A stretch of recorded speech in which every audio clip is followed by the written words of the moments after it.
Hello and good evening, ladies and gentlemen. My name is Sora Darkchild. I'm a player with autism, and welcome back to Let's Replay Ace Attorney Dual Destinies. Since last time, oh boy, it's been a while since I've done this. I think I remember most of what happened since the last time I did this game. To give an abridged version of what happened last time, there's been a bombing inside of a launch pad at a space station, and two of the astronauts were able to get out of there. But when they were found later on, one of them was stabbed to death, and the other one was accused of of his partner's murder. Unfortunately for Apollo, that astronaut who was murdered was a best friend of his. So, in order to not get himself into a tizzy, especially for keeping his powers at bay, so that he doesn't have to perceive anything, he put an eye patch over his right eye, I think it was, and worried about his changing character, Athena tries to assist him in this trial. As we're about to the bottom of things, a familiar character comes into the scene, warning everyone that a bomb is about to go off inside the courtroom. They all make it out of there, but Apollo, saving a friend of Athena's who was in the gallery there, got himself injured, leading up to the events of the first case of the game, and we all know it ended. So, we're picking up right where we left off. Day 1 investigation for the Cosmic Turnabout. Let us get started. Oops. Pressed the B button by mistake.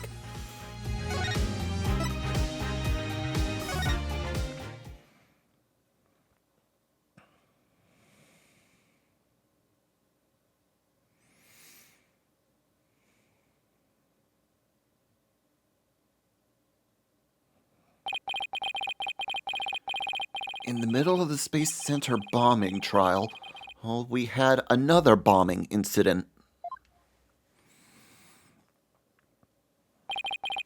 This one destroyed courtroom number 4.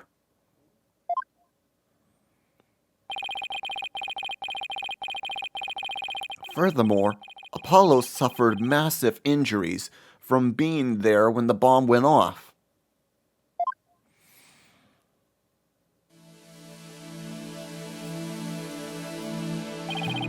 Unfortunately, Juniper Woods was figured as the courtroom bomber.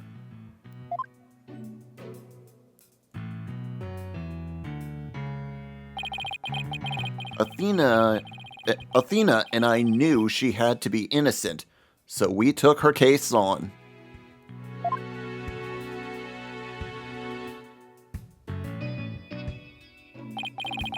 And managed to clear Miss Woods' name.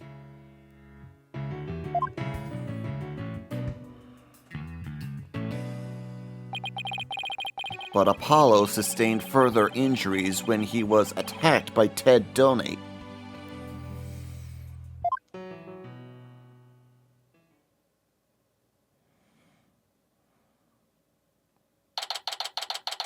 December 19th, 2027.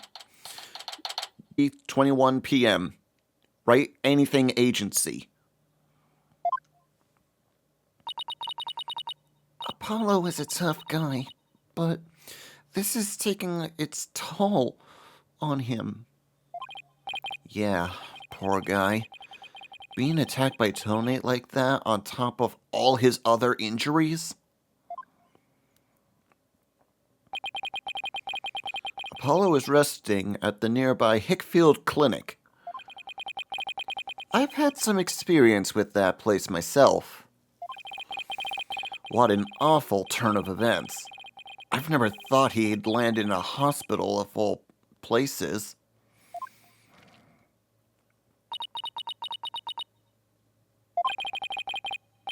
You must miss him too, huh? Now that you don't have anybody else to tease. Don't worry, he's young. He'll heal quickly, and be back before you know it. It's been a while since I last saw Trucy look so down. We've won the court case, yet nobody feels much like celebrating.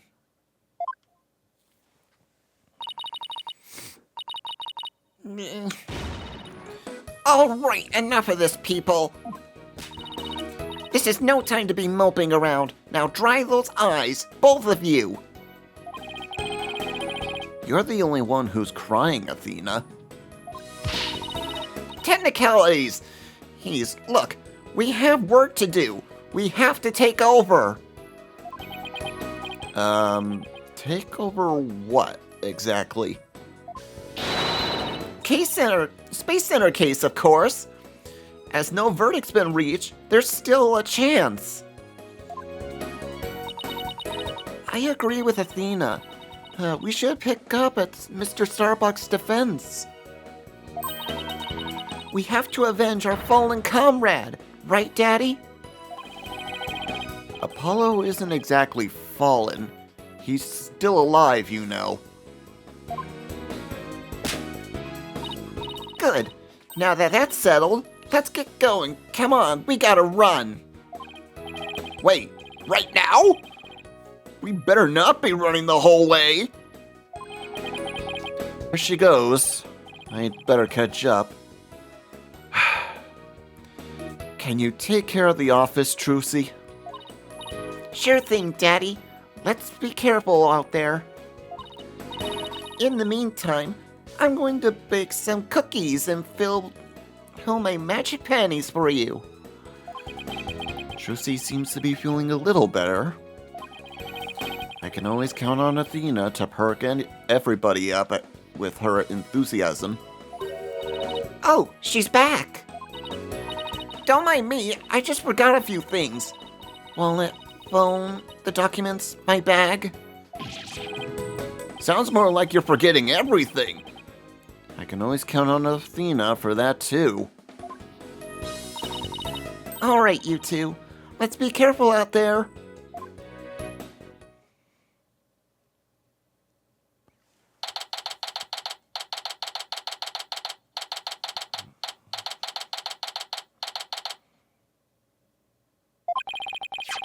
So, our client is someone named Solomon Starbuck. He's so famous, I've even heard of him. That's right. He's a super famous astronaut who works at the Cosmos Space Center. He was actually up in outer space 7 years ago. You seem to know quite a lot about him. Now I'm excited to meet him.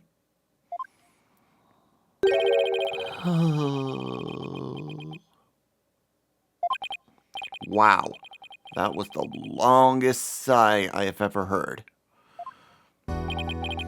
Apollo told me all about you. You're Phoenix Wright, Apollo's mentor, right? Yes, that's right. Mentor has a nice ring to it. Don't worry about a thing, Mr. Starbuck. Mr. Wright and I have got you covered. And you're the new kid that Apollo told me about. Wait! Don't I know you from somewhere? Huh? You mean... other than your trial? I don't think so. I guess so. My mistake.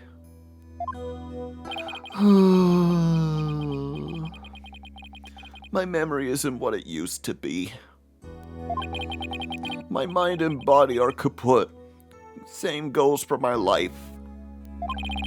I mean, I'm astronomically unlucky that a bomb go off in the middle of my trial.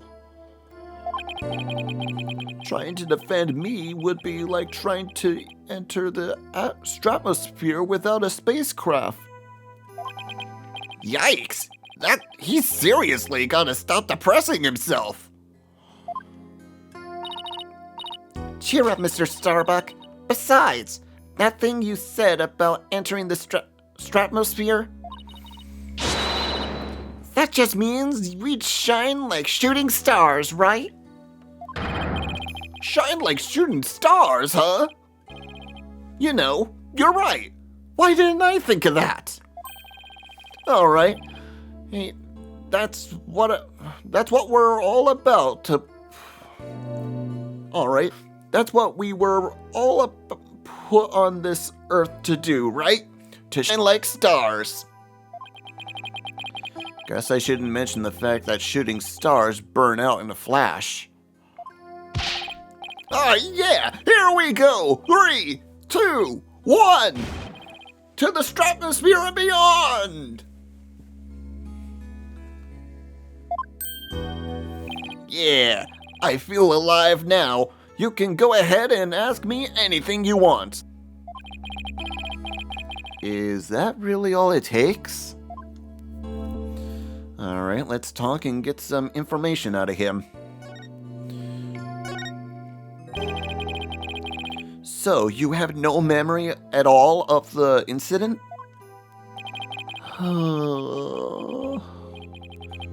I'm so ashamed. My memory of the time is as black as a dark nebula.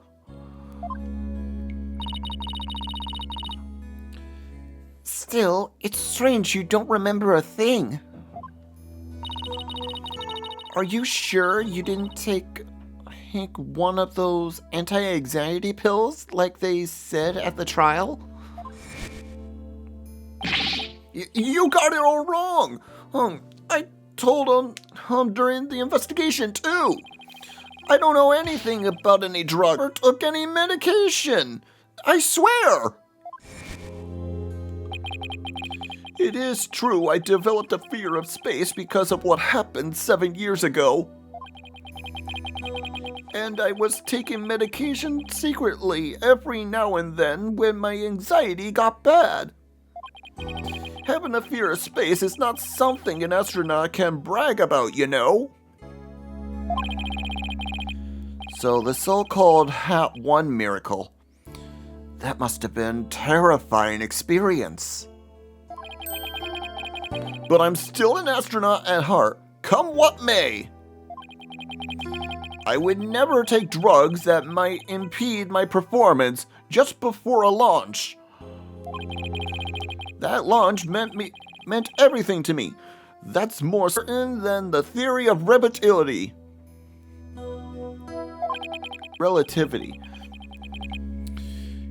It seems like a completely different person now. This is the face of an astronaut I know. But the tranquilizers were found in your system. Yeah, see, that's the thing. But I don't know why. I'm done for. If you didn't take them, then maybe someone slipped them to you? Exactly! That's what I thought! It must be the real culprit. My medication was in my locker. Anybody could have gotten their hands on it. Maybe the real culprit also planted the detonator switch in your pocket? Yeah, that's gotta be it. I've been framed. I'll say. They even managed to plant your prints on the switch before slipping it in. It's a real possibility. Do you remember anything that might be relevant? Anything at all, no matter how small? Like, about the murder weapon, for example? That knife. I think it came from one of the Space Center's utility kits. Utility kits? Yeah, staff who work on machinery are given these special tool kits to use. All the technicians have them, so I doubt you could prove whose knife it is.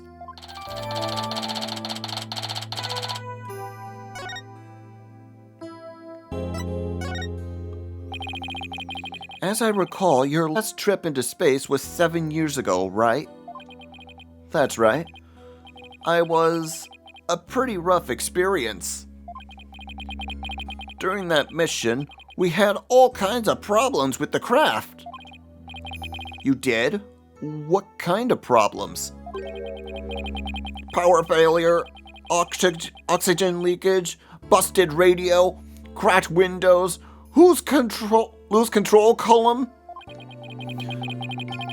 The heat shield came off as we were entering the atmosphere. I thought I was a goner.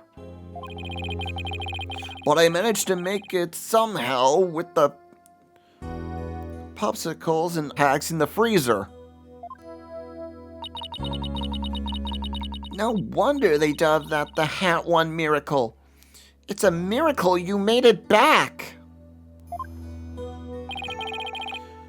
Space is a boundless space. That's why it continues to capture people's imaginations. But the vastness of space shows us how insignificant we are in this scheme of things. The darkness just goes on and on forever, and ever, without end. There was nobody else there. Nobody was gonna come to save me. I was all alone. All alone, with nothing to listen but the sound of my own breathing and heartbeat. I kept scrambling to make repairs, but I couldn't keep my hands from shaking.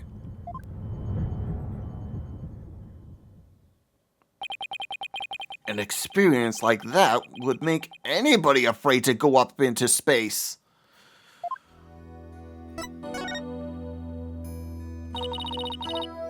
With the experience you had, weren't you dreading this mission?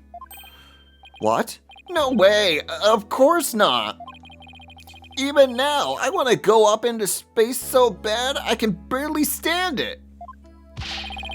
I want to shake off the Earth's gravity and escape velocity and spin around weightless. But you have to admit, it was pretty harrowing. Weren't you even a tiny bit afraid? I was afraid. Of course I was. Still am. But space is of man's final frontier, an unknown world. The cosmic truth is out there waiting for us somewhere. The cosmic truth, huh? I guess there are people looking for the truth in every walk in life. No matter how afraid I am, I'm sure I can manage. If I give in to my fear, I'll never find the truth. As long as I don't give up, I can keep up the fight. That's one thing's for sure. Mr. Starbuck's passion for space is undeniably a deal. The victim, Clay Terran. He was kind of your protege, wasn't he? Well, it wasn't a big exaggeration deal like master and apprentice or anything like that. Mr. Clay did think of me as his mentor. The mentor and the protege. What a combination they must have been.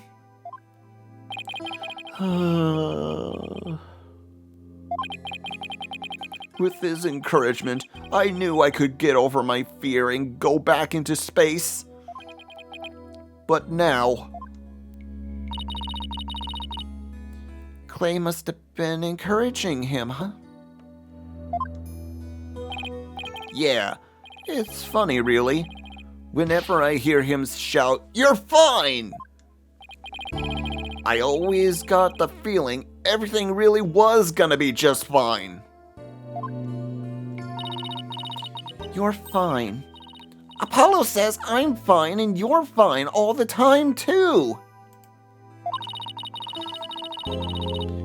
And I always feel encouraged, too, whenever I hear him shout it. Yeah, Clay and Apollo were best buds. They used to come visit the Space Center a lot ever since they were in high school kids. One day, out of the blue, Clay even told me he wanted to be my protege. Those two hung around the Space Center so much, they were like a part of the staff. One time during zero gravity training, I started to panic a little bit. And the two of them took turns shouting, "You're fine!" over the radio. It was a simple thing, but it was exactly what I needed to hear. So, I'm fine and you're fine. We're like Apollo and Clay's secret phrases, huh? I wish I could ask Apollo more about Clay and their relationship now.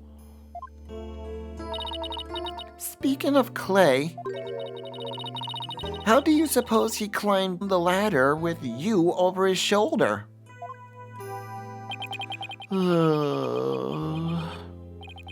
Sorry, but I can't even begin to imagine. But he actually did climb down that ladder, so a way has to exist.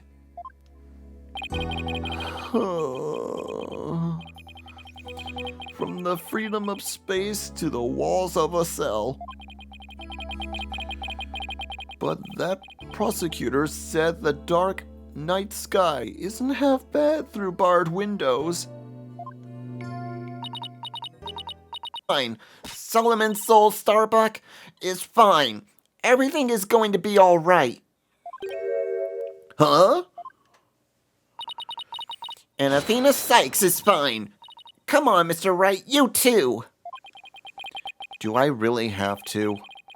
Phoenix Wright is fine? I can't hear you. But Phoenix Wright is fine! We'll get you back into space yet, Mr. Starbuck. Believe in your own innocence and have faith in us. Apollo believed in you wholeheartedly, and that's good enough for me. I believe in you too. Thank you. Thank you, both of you. I'll put my faith in you. And I vow to make it back into space.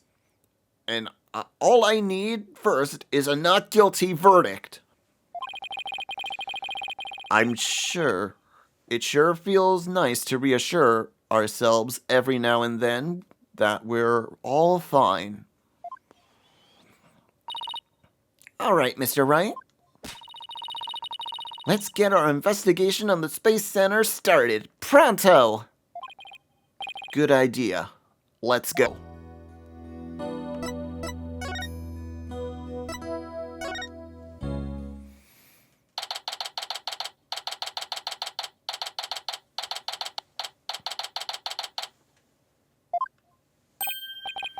Wow.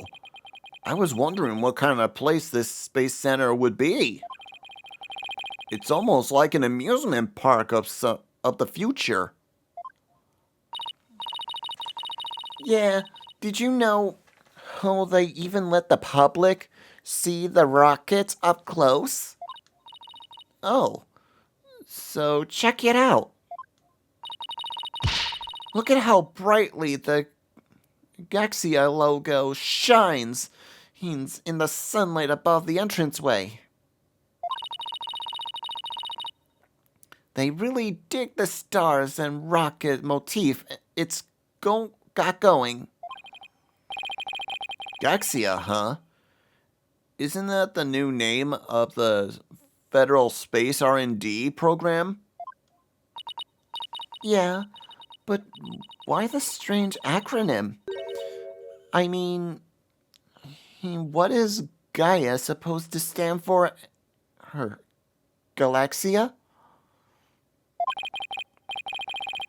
If that were it, then the whole thing would be something like Galaxia Exploration Agency.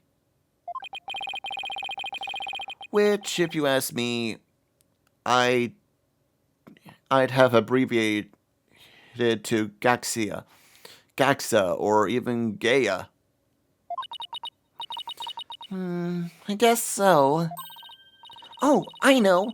Maybe the person who came up with the name just really likes the letter Y. That exchange is beginning to feel oddly like deja vu. Anyway, this place is more than just a research facility. It's also a tourist attraction.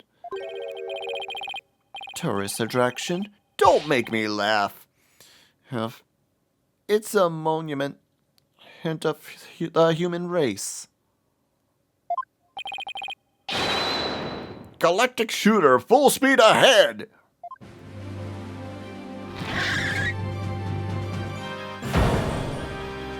Ah, it's the captain! Yikes! Who's this geezer and what's he want? Look up on me and look well. Behold the great power of space science. Pardon me, but are you... My glorious name is Yuri Cosmos. I am the director of the Cosmos Space Center, at the center of the cosmos. Boss, that was pretty groan-inducing.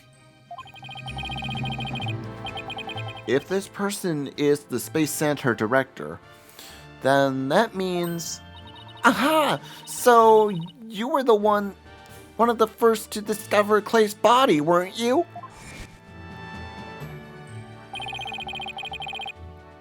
And who was the first to find the victim? Actually, there were two of them. The Space Center director, Yuri Cosmos, and Detective Cadence Arm. That is correct. I was honored to be the very first man in all of space and time to discover the body.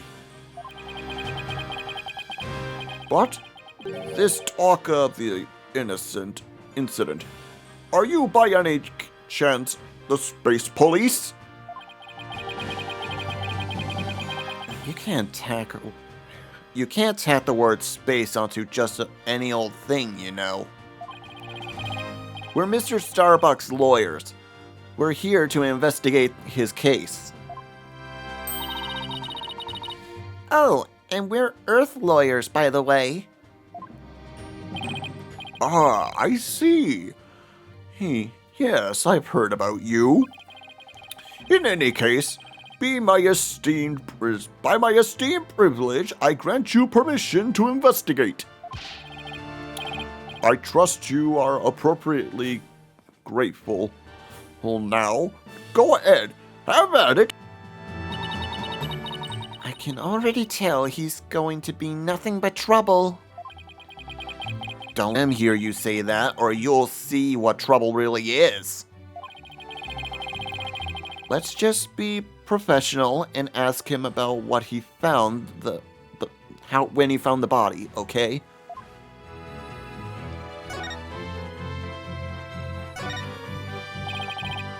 So, as director, what do you do here at the Space Center specifically?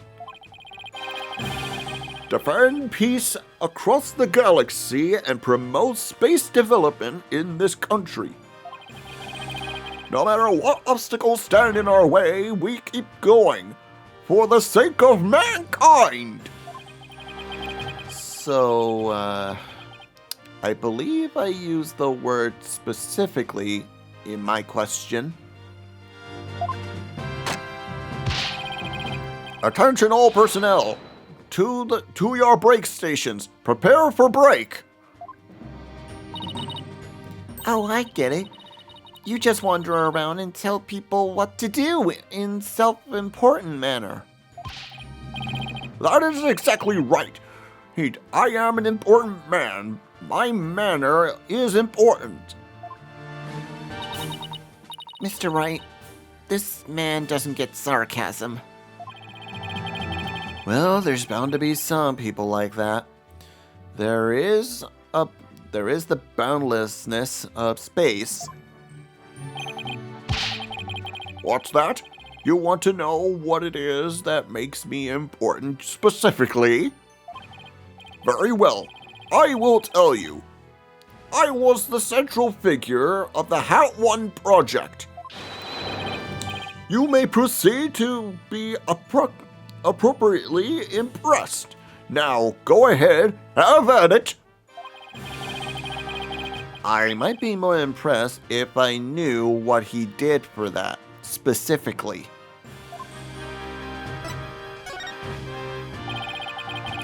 Could you tell us what you know about the incidents from the other day? I refuse. What? Explaining is a job for common folk, not the director of the Space Center of Cosmos. My testimony, which will go down in space history, will be handed down in the courtroom. What? So, does that mean you'll be taking the stand tomorrow? That is correct. I will be the most glorious witness in the history of mankind.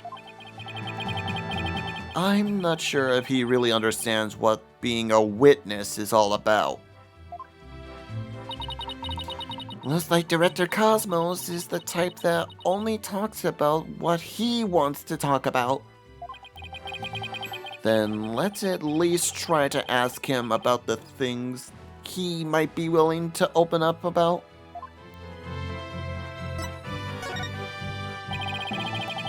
The Hat 1 was a rocket that was launched into space 7 years ago, correct?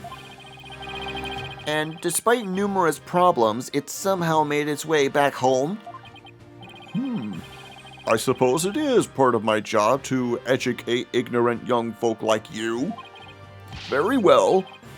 I will impart to you the complete story of the Hat 1 project. Oh, thank you very much. Hat 1's noble mission was to collect samples from an asteroid. And Mr. Starbuck was the pilot for that flight.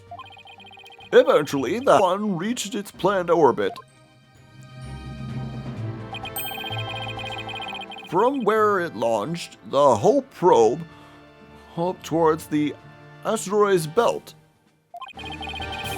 From there, the whole probe began its lonely journey into the far reaches of space. Then, after a terrifying struggle, the Hat 1 returned safely to Earth.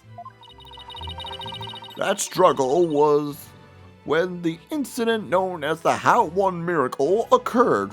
Oh wait, that was Athena. That struggle was when the incident known as the Hat 1 miracle occurred, right? Correct. And it truly was a miracle. Of course, they just had turned the ordeal into a movie. As for the Hope probe, it did eventually arrive safely to its destination. It orbited a few samples of the asteroid. It obtained a few samples of the asteroid and returned to Earth but a few days ago. So, what kind of samples were they? What's in them? The samples are scheduled for analysis in the near future. We haven't had time since they just came back the day before Terran's murder. Regrettably, we've had no time to inspect samples due to everything that had occurred. But this puts our space development program ahead of our other countless countries by several years. That's quite impressive. I guess this guy isn't just a loudmouth braggart after all. In the golden age of space development, our predecessors were successful in bringing a moon rock back.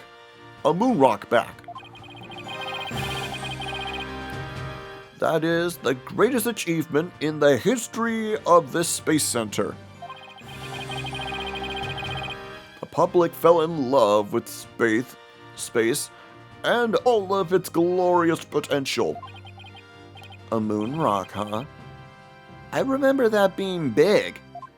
Our endeavors, hers with the moon rock, live on in our work with those asteroid samples.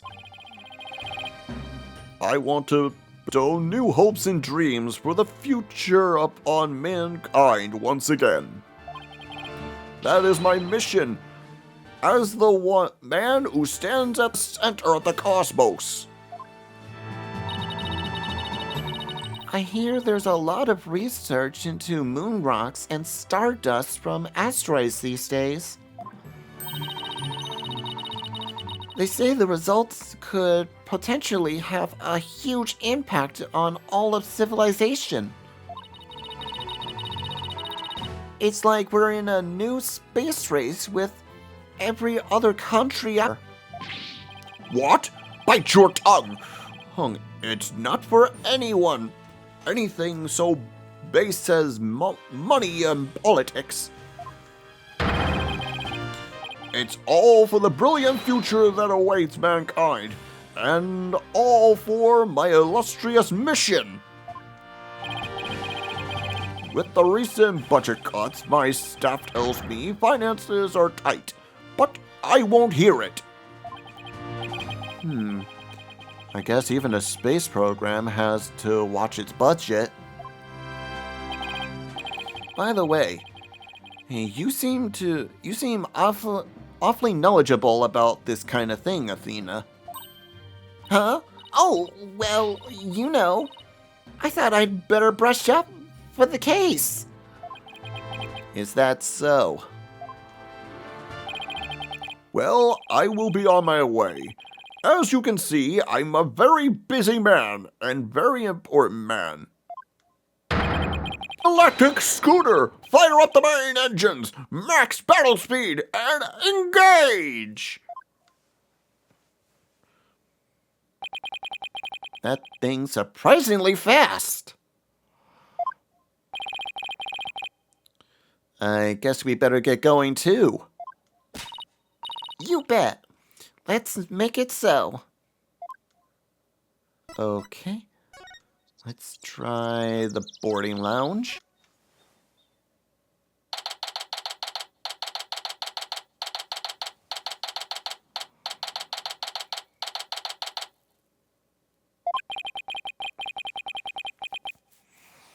So this is where Mr. Terran was murdered.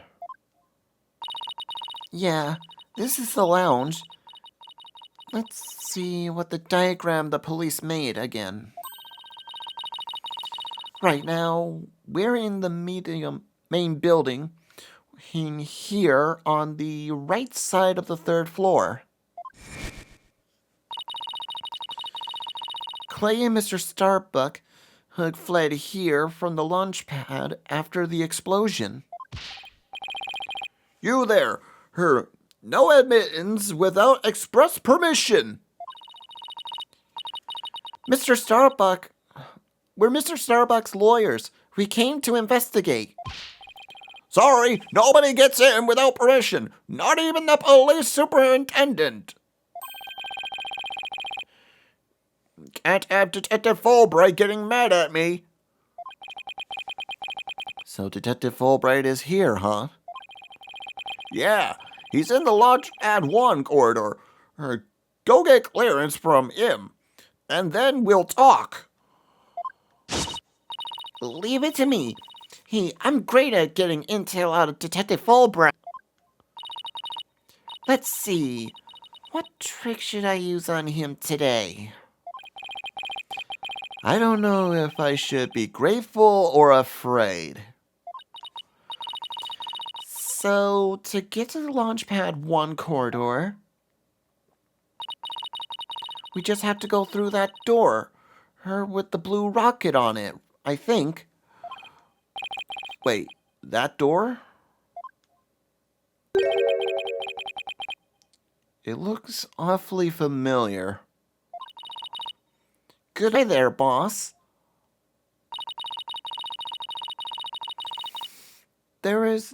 This is the door Clay and Mr. Starbuck used during their escape from the launch pad. Ah, that explains it. The fingerprint system has been Deactivated, so I think we can just pass through. Now come on, let's go. Guess we got no other choice but to go to Launchpad 1.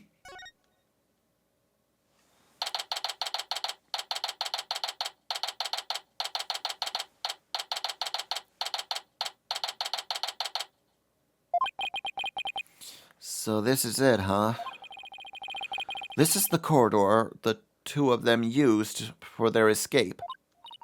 Yep. This is the only thing connected to Launchpad 1 and the main building. I see police taped down the other end. Guess we won't be looking at the launch pad. After the explosion, this whole corridor must be filled with smoke. And the launch pad itself was probably a sea of flames. Must have been pretty scary for them. Now, where could Detective Fulbright be? Hey, I think that's him over there. What should I do? Which path is the path to justice? He seems to be lost. That's funny. This corridor is a straight shot. Huh? Hi, it's you lawyer people! Welcome to the Space Center. Enjoying a relaxing day off, are you? Here for a little rocket sightseeing? We're here to investigate the scene. Same you. Do you have any information to share? Boss, if he acts all reluctant to give us information, we hit him with a whatever shall we do. Who act? I'm sure he'll fall for it. Got it? Are you trying to catch the unruly family dog here or something? Info on the case, huh? Alright, I'll gladly share some with you. Huh? What just happened? Detective and lawyers, seeking the truth and justice side by side. I like it. Just take whatever you want from me, you info bandits. I'm in a generous mood today.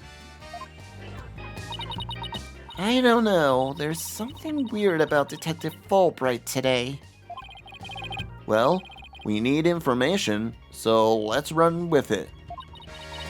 If you say so.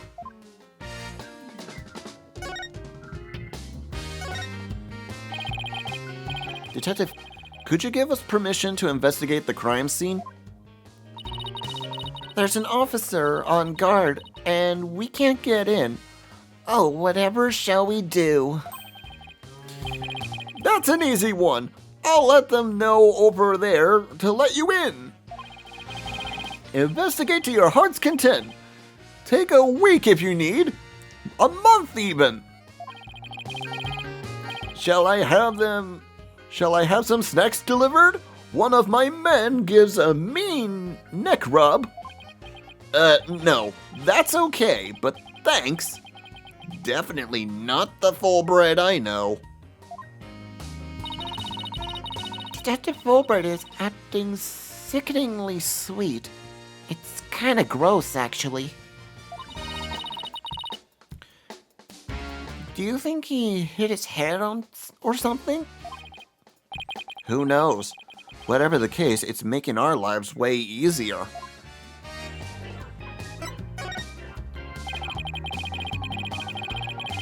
You were here at the Space Center at the time of the incidents, weren't you, Detective?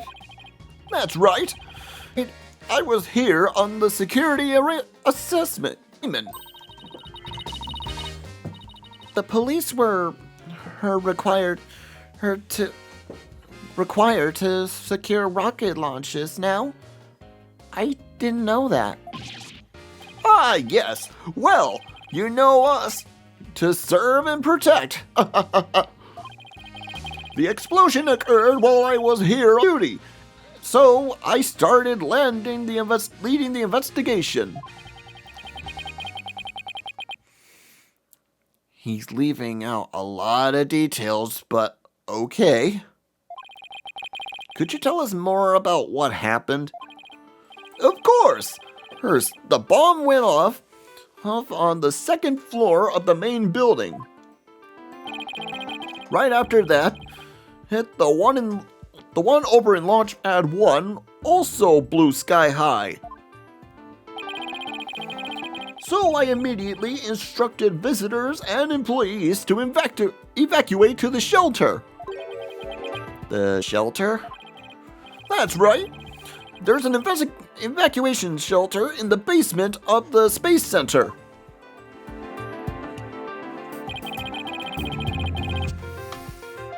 It's there for accidents and emergencies and the like. So, where were you when the bomb first went off?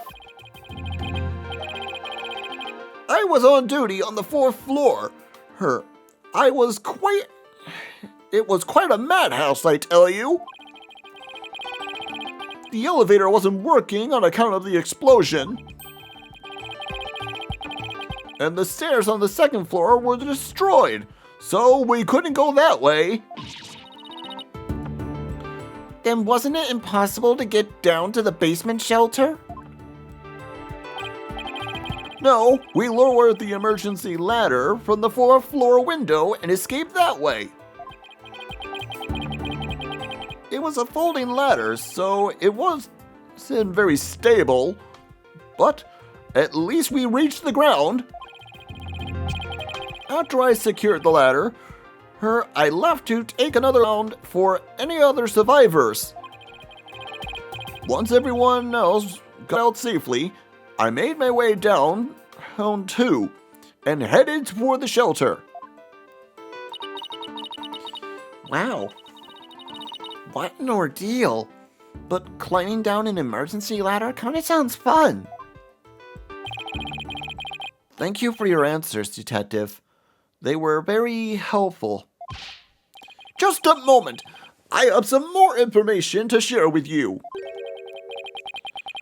But don't tell Prosecutor Blackwell, okay? Wow. And Prosecutor Blackwell usually has you on the short leash, too. Well, never mind that.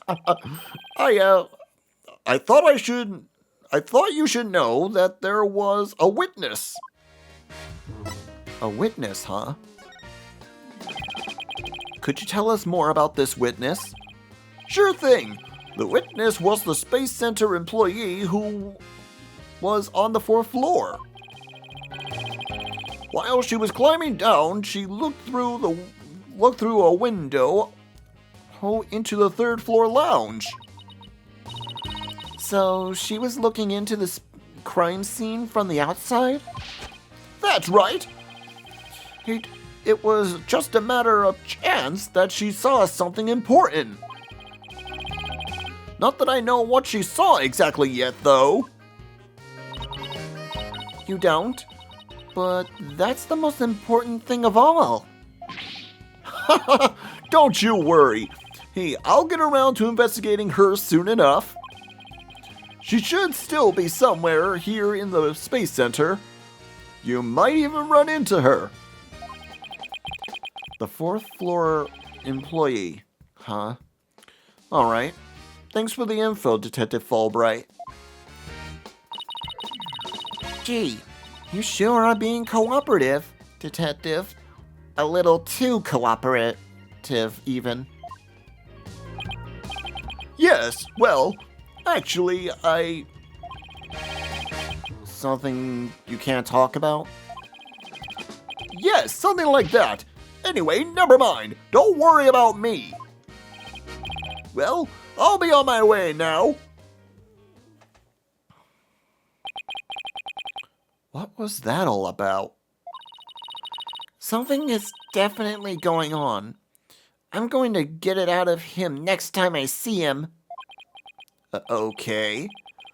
I'm not so sure he'll talk all about it, though. Well, we have permission to investigate now. Let's head back to the boarding lounge.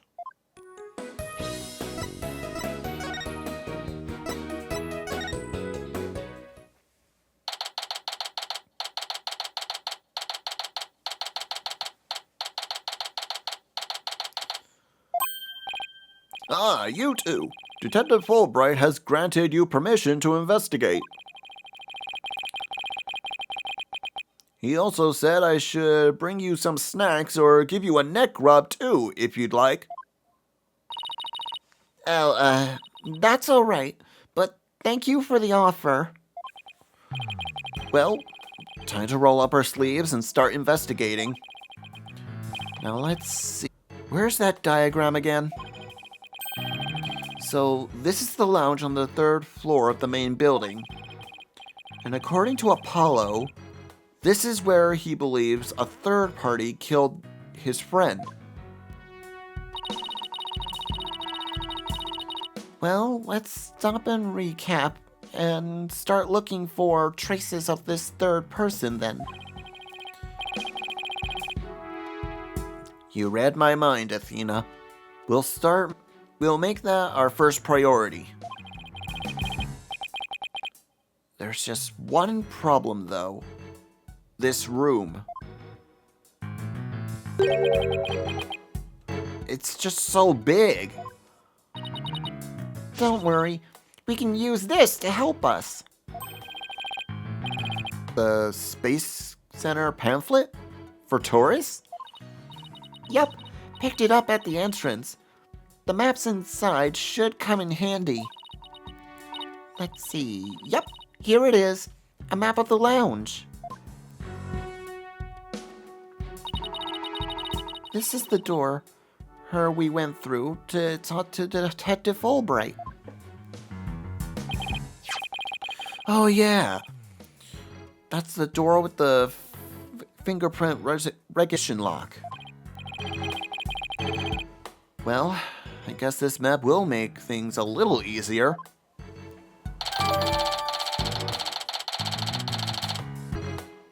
Okay. Yeah, no more excuses. Let's track down the third person. Wait, there's just one more thing. What's that strange creature moving around outside the window? Oh, boss. It's just a holographic image. Oh yeah, I knew that. Whew, that's a relief. There should be a button somewhere in this room to turn the image on and off. That's what it says in the pamphlet anyway. The only reason you're so eager to start this to start is so you can push that button, isn't it? And what's wrong with that? Let's just look for the button while we're looking for clues. All right, fine. Let's start investigating. And the first things first, that's not what I plan to do. Examine that outline. So this is where they discovered Clay. Yeah, he was already dead when they found him. Let's take a look. Let's take a look at the photo.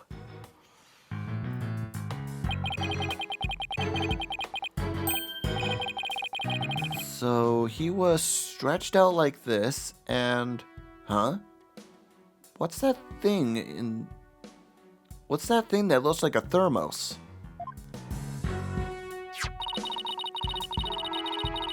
That's the thing the prosecutor Blackwell mentioned when I was in court with Apollo. He said that it contained asteroid samples. Oh, right. Director Cosmos mentioned something about that too, didn't he? That they were brought back only 5 days ago by the probe that the HAL 1 launched. I wonder what they look like. Do you think they'll let us see?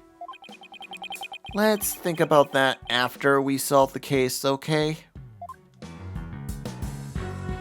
Okay, that takes care of that.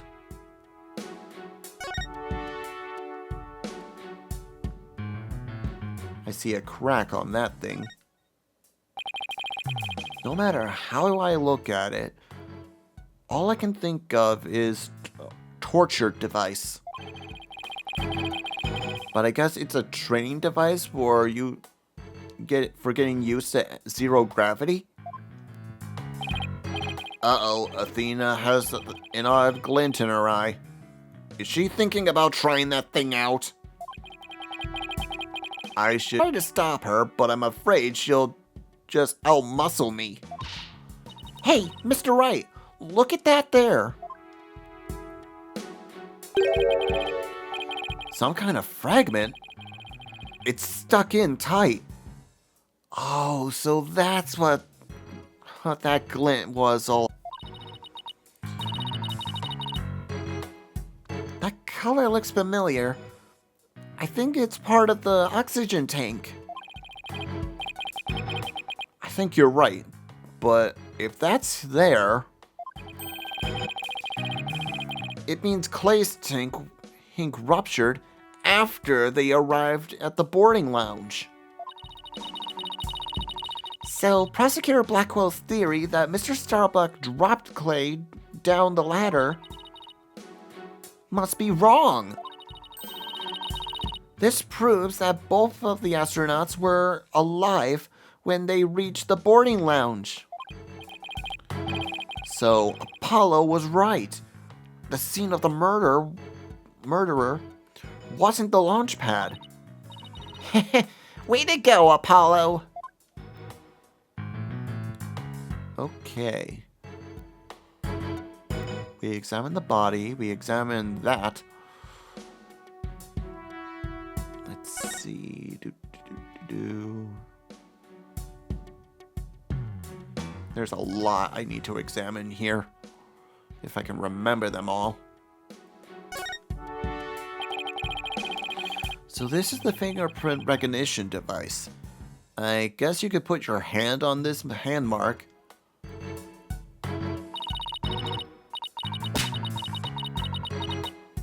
Why guess when you can give it a try? Now line my hand up with the outline. Don't, Athena! That thing is related to the case. Get your prints all over that, and the thing you know, you'll be named a suspect. How can you be so cruel at a little girl like me? I'm not buying those tears, Missy.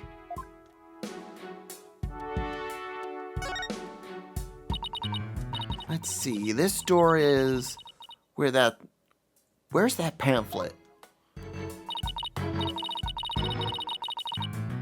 Here we are. It's the door to the corridor that leads to Launchpad 1. We went through it earlier when went to talk to Detective Fulbright. So I guess the security locks must be disengaged right now, right? They say the corridor was filled with smoke at the time of the bombing. So this thing beside the door must be the fingerprint recognition device. Which reminds me, I think Prosecutor Blackwell talked about it at the trial.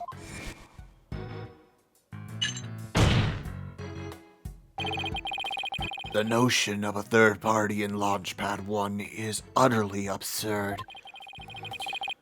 Just to enter the area from the launchpad, from the lounge, one must pass through a door guarded by a fingerprint recognition device. And allow me to state front that there are precious few with the clearance to do so. Then does this mean that the bomber's prints were verified by the system? But the number of authorized personnel was supposed to be really small. Voila! Fingerprint powder. I brought it just in case something like this came up. I found it at the office. I've just been itching for the chance to use it. Wow, way to think ahead. Now, let's dust the recognition device and see what we can find. You got it. Now sprinkle some here and a little over there. And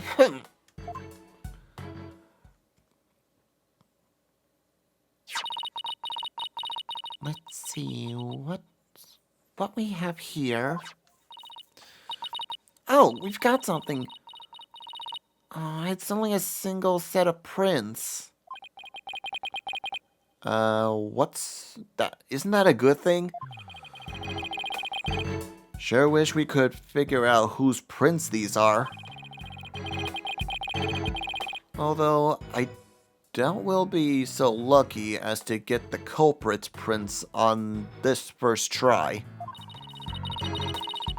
Well, I'm willing to bet Detective Fulbright has some fingerprint data. Right. And there's a security footage of this door, too.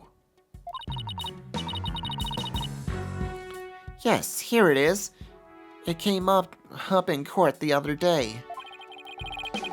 I wish we could see part of the footage just after this bit.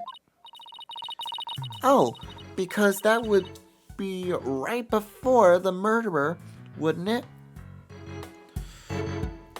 Let's ask the detective.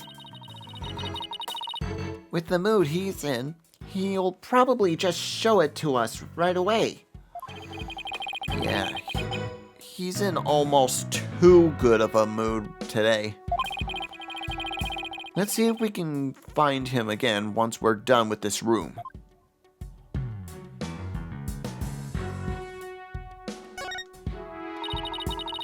I wonder what this big knob is for.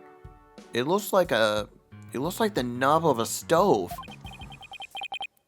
Well, it's the same shape, but I think it's where the similarities end.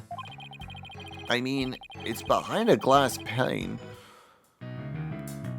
What kind of stove would require a knob security like this?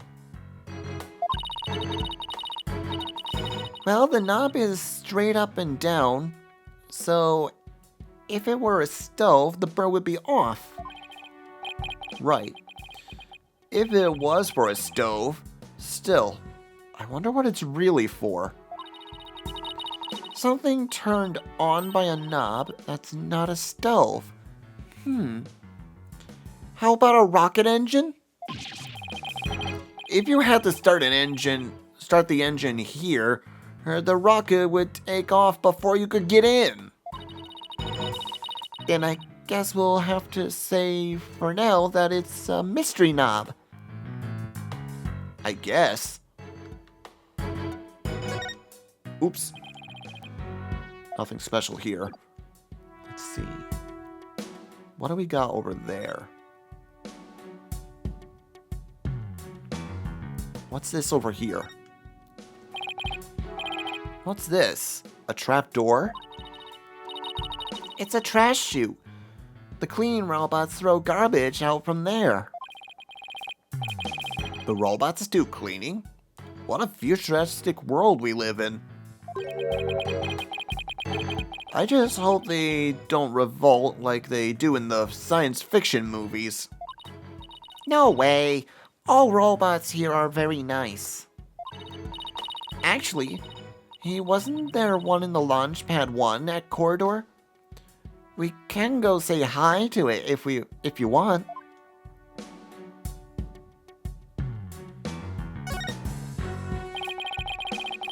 There's another amazing piece of equipment. Walk on the surface of the moon, it says.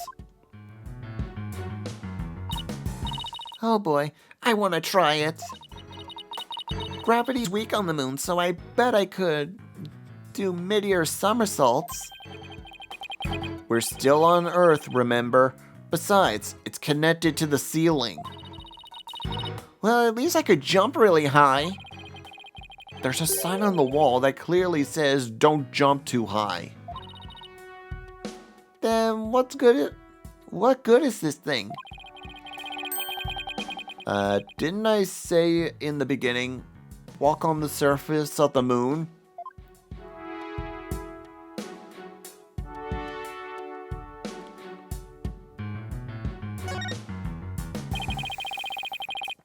There's another piece of equipment. Walk on the surface of the moon. Oh, we're just gonna go through the same thing, huh? Okay, let's just skip through this. What about the vents there?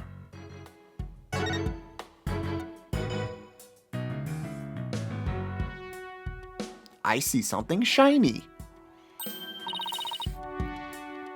Hey, I see something shiny there.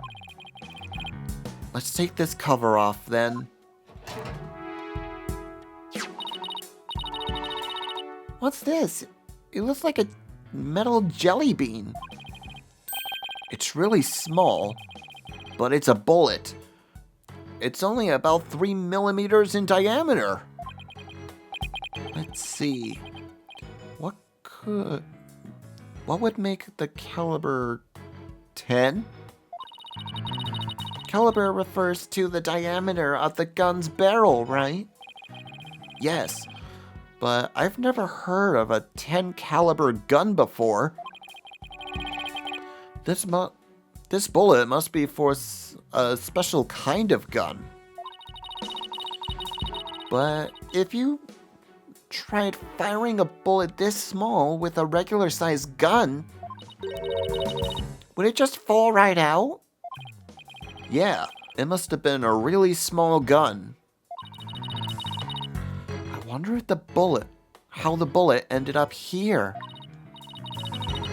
I mean, we're in the bottom left on the south door, her side of the room, according to this map. That's pretty far from where Clay's body was. Maybe the police didn't think to look here? Yeah, leave it to Detective Fulbright to accidentally hand us just the card we need.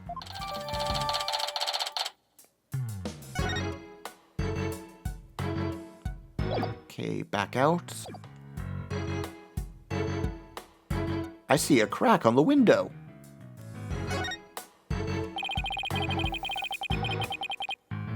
A bright sky, plenty of greenery, and a tranquil lake.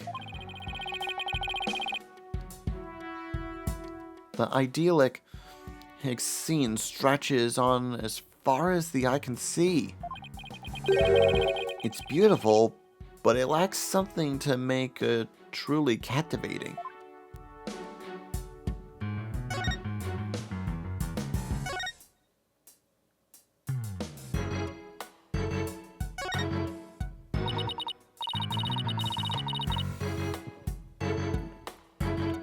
a window, and it's right next to the holographic image, too. I bet it's here to help people see the stark contrast between reality and the virtual reality. Way off. It says emergency ventilation.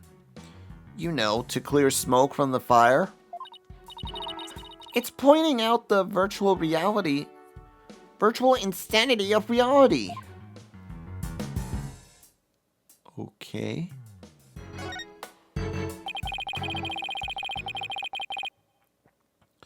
So it looks like there are 3 doors that lead in and out of this room. Well, let's check. Drum roll, please. Ta-da! The Space Center pamphlet. We're here at this place that states Boarding Lounge 1. Here are the 3 doors. Let's call them Lefty, Righty, and Downy. People usually say north, east, and south in cases like this, you know. Details. Anyway, let's take a look at the west door. That door with the rocket icon leads to Launchpad 1. I know because it says here on the map Launchpad 1 corridor. Oh, where? So we were with the detective. So that's where we were with the detective. It was filled with smoke after the explosion. Right. Next up is the right-hand door of the map, or east, if you would.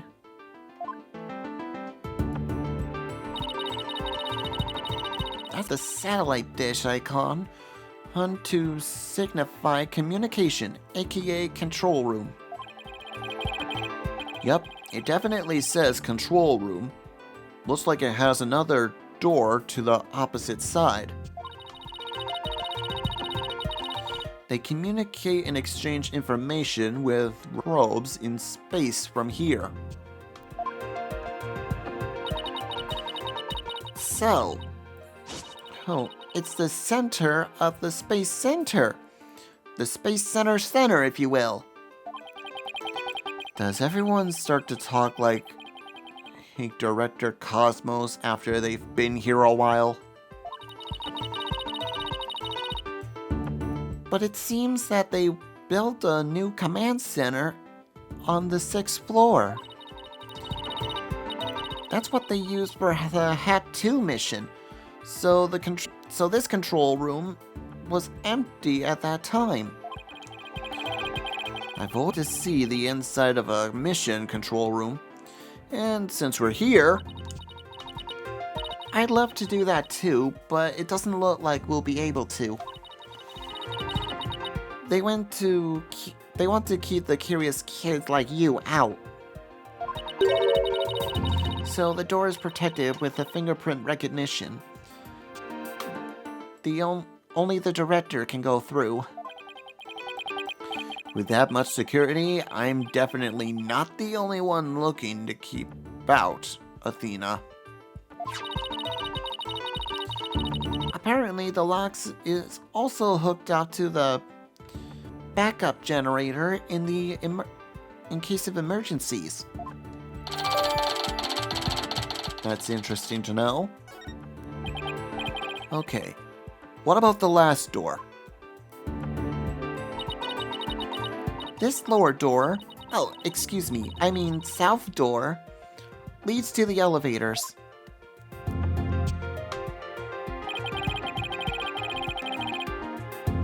This is the door we came through when we entered this room, right? Yep. And of course, there is no fingerprint recognition device, so it's open to everyone. But the elevators weren't working at the time of the explosion. Well, that's about it for the Three Musketeers. Hers up the boarding lounge. Thanks. Understanding the layout of the lounge should help us understand the case. That's why I thought we better have a good grasp of where all doors are, where all the doors go.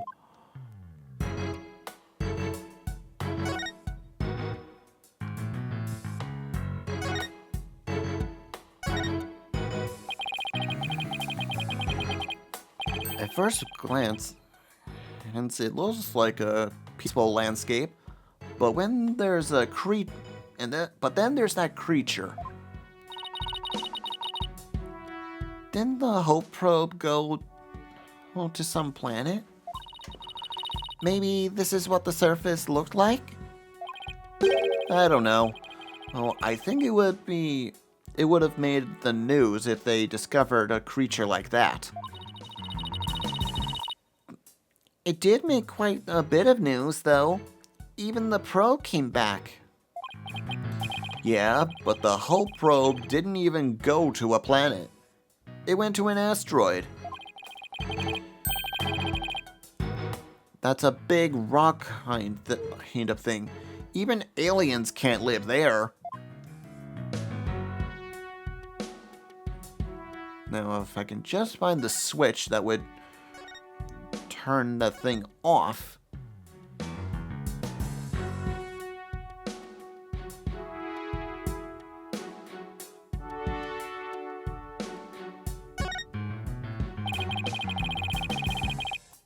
That's some pretty futuristic thing. Furniture over there. According to the pamphlet, there are no ordinary chairs. They're like amusement park teacup rides. You can power them yourselves, it says. If you spin the table, your chair spins too. Why would anyone want to have something like that here? It's for the astronaut. It's for astronauts who have trouble with the device on the ceiling. No virtual spins. It says it's a training device that's easy on the eyes and on the body. Can a person really call themselves an astronaut if they can't handle 0G?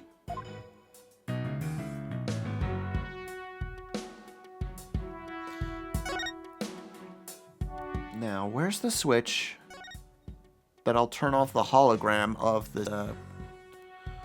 of this window here, because that crack in the window is important.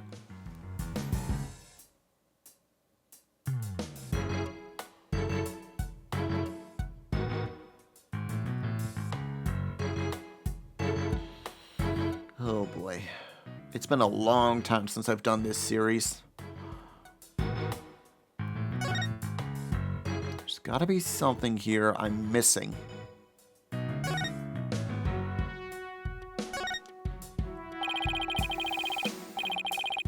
These are apparently oxygen capsules. Therefore, recovery after a training mission. I wonder if they can change your voice. Testing. Testing, 1, 2, 3. Huh? It didn't do a thing. It's not helium, Athena. It's oxygen.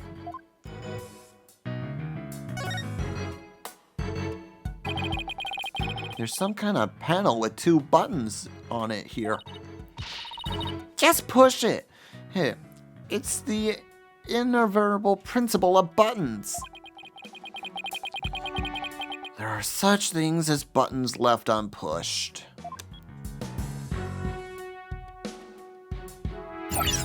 Ah, there we go. Hey, the giant holographic image disappeared. Yeah. Though, that aside, that side of the wall seemed kind of a burden without it now. Still, let's see if we can find anything new with this image off.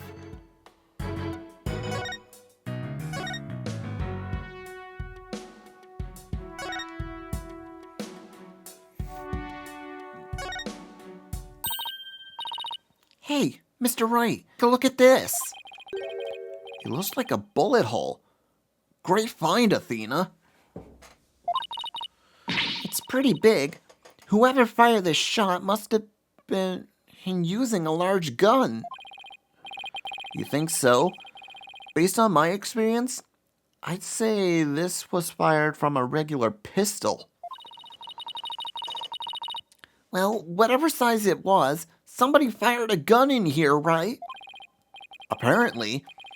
This is an important fact. Do you see a bullet around here somewhere?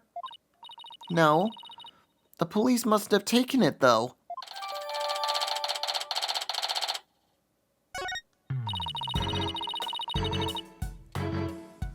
Let's ask Detective Fulbright about this bullet hole out later.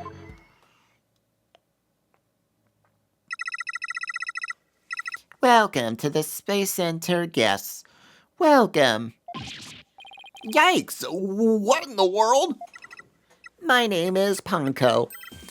P-O-N-C-O, Ponko. Are you sightseeing?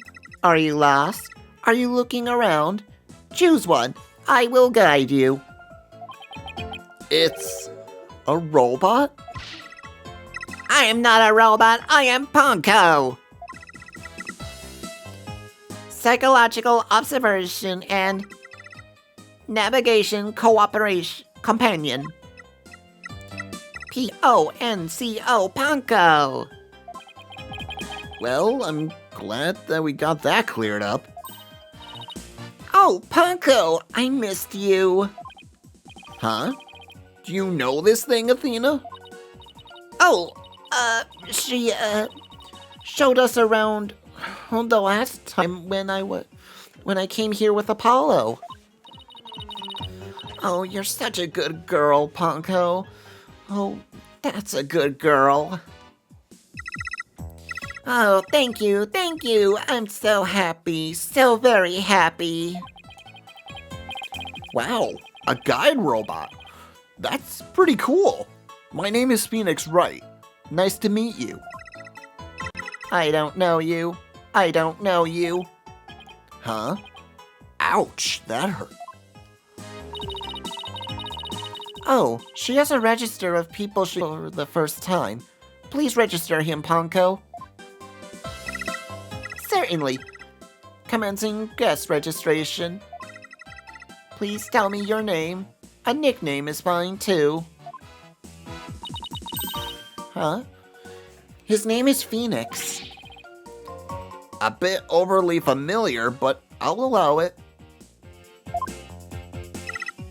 Phoenix, please let me get a good look at your face. Oh, sure. Registering. Facial recognition complete. We are now officially friends. Nice to meet you, Phoenix. Huh. This robot is pretty cute.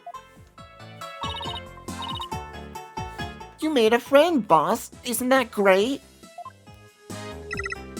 Phoenix, Athena, allow me to guide you. Right this way. Oh, goody. Let's go, boss. Go where?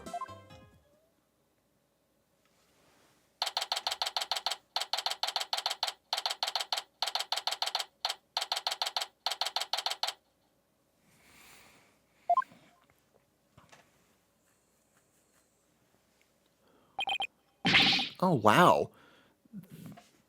What is this place? Is that a rocket reel?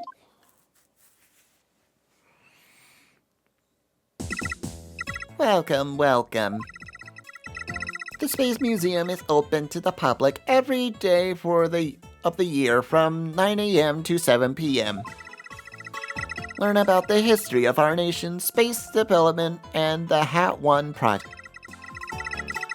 The rocket is just a replica, but it's the same size as the real one. Space Museum? Oh, here it is on the map. Okay, so it's on the same exact opposite side of the main building of the Launch Pad 1.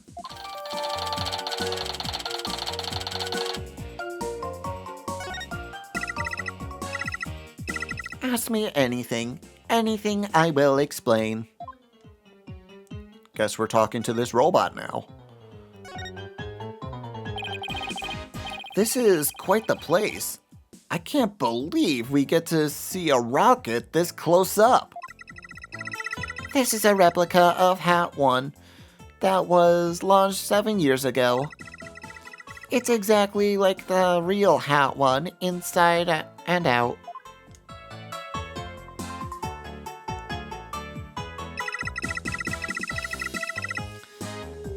Its little brother, the Hat 2, was supposed to launch the other day. I wonder if Punko knows why the launch was canceled. Over there is an exhibit about the launch 7 years ago. Check it out, check it out.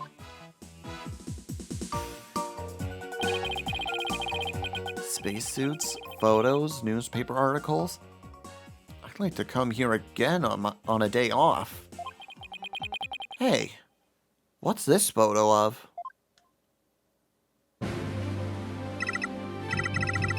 Phoenix. That's the staff of Hat 1 project. Oh, there's Mr. Starbuck. He looks so young and so different. Ah, and that's... What is it, Athena? It's something wrong? Oh, nothing. I just thought Mr. Starbuck looked really young, too, that's all. Well, it was 7 years ago, after all. So the young guy standing next to Mr. Starbuck is Clay Terran, the victim. So they were mentor and protege even way back then. And he's even got one of those staff jackets. He just looks like a regular staff member. No, Clay was still a student then. He just borrowed one of Solomon's old jackets. Oh, okay. That makes sense. Clay would have still been in high school 7 years ago. Everybody looks so happy. This space museum is great. What a fantastic exhibits. This used to be Launchpad 2. That's why the only entrance is on the 3rd floor. Wouldn't it be better if they just made a new ground floor entrance then? There was talk of it, but they had to scrap their plans because of the budget costs. Budget cuts. We need more money. Money. Who would record that kind of information into a guide robot? While it was in space, the Hat 1 launched a probe called Hope. The Hope probe collected some samples from an asteroid and returned 5 days ago. That's what Director Cosmos said too. He told us it came back the day before Clay was killed. And here it is, the Hope space probe.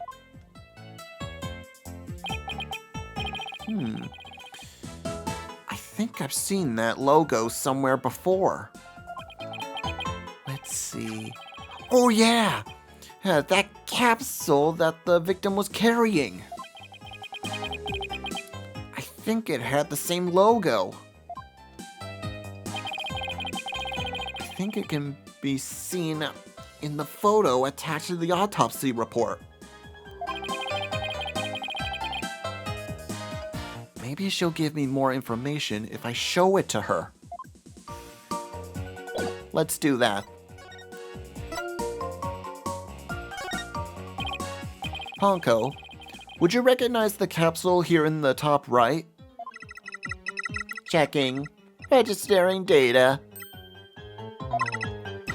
I know. It's the Hope capsule. It was carried inside the Hope probe. It contained asteroid samples, right? Yes, it was designed to store the samples gathered by the Hope probe. It's been stored in the safe in Launchpad 1 ever since it returned to Earth. It must not be removed! It must not be removed! Don't worry, Ponko. Oh, the people in charge already know what happened. They do. I must ask them later. So the capsule was being kept in Launchpad 1, huh?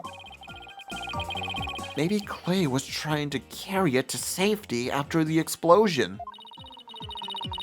The Space Center staff must have been really excited to finally get the capsule back. But it's a pity this incident occurred before they got a chance to check the contents. Well, the police took it as evidence, so they'll have to wait a bit longer.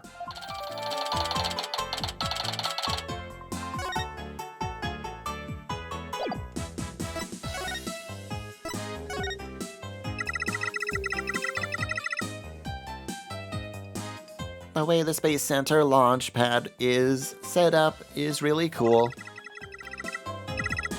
Would you like me to tell you all about it?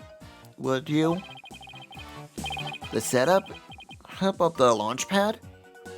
Go gentle on my spiky hair. I want to know! Phoenix wants to know too! Great. Now Athena's got a case of bronchitis. Hooray! I will tell you then. The rocket is built up right inside Launchpad structure. When the rocket is complete, it's moved along with the Launchpad over rails.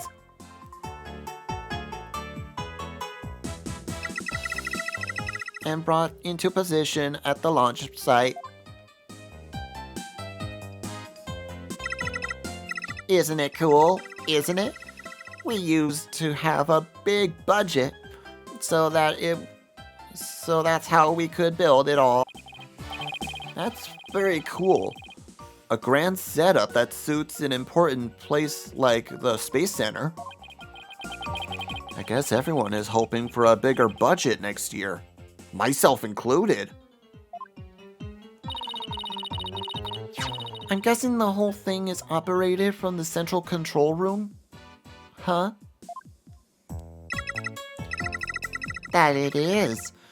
But it can also be operated from the new command center too. Either way, the safety lock in the boarding lounge has to be first disengaged. I guess before a big move like that can be carried out, there are all kinds of procedures. I would love to see a launch pad head being moved. When's the next one scheduled for? Searching data. The future plans have been put on hold. Because of the bombing and the murder, I bet. Which is perfectly understandable. Well, when was the last time it was moved?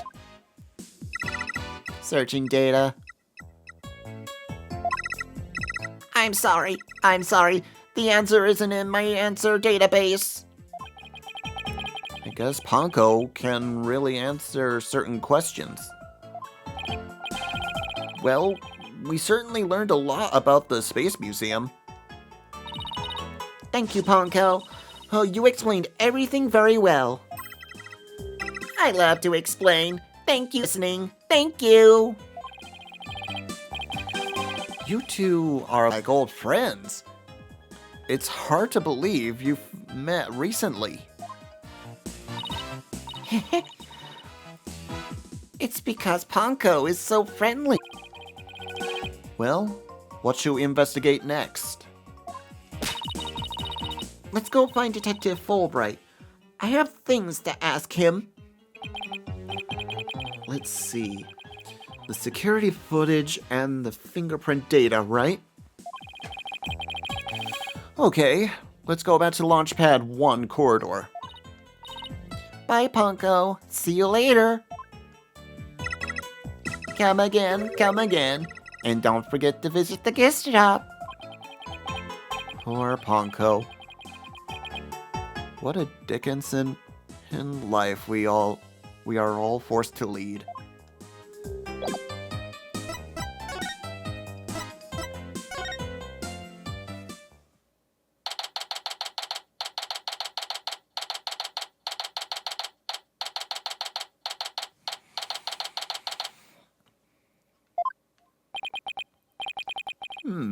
What should I do? Which path is the path to justice? There's Detective Fulbright. He still seems to be lost, even though it's a straight corridor. Let's hope he's still in a cooperative mood as well then. If he doesn't cooperate then, I'll just have to use my powers on him. You mean that lady in distress bit?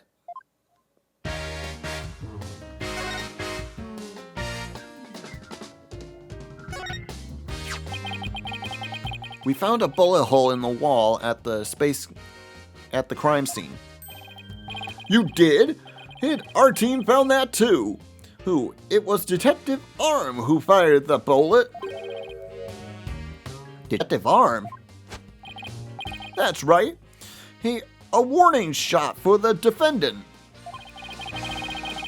Was it really such a high-threat situation that she needed to do that? I'm afraid I don't know the details.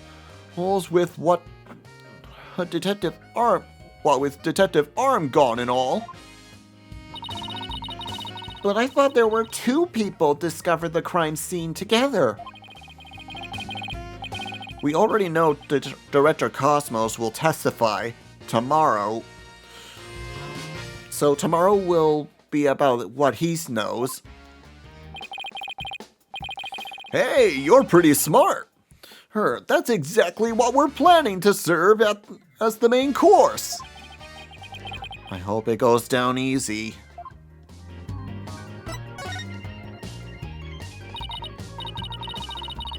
Detective, if we'd like to run a comparison of some fingerprints we found in the boarding lounge.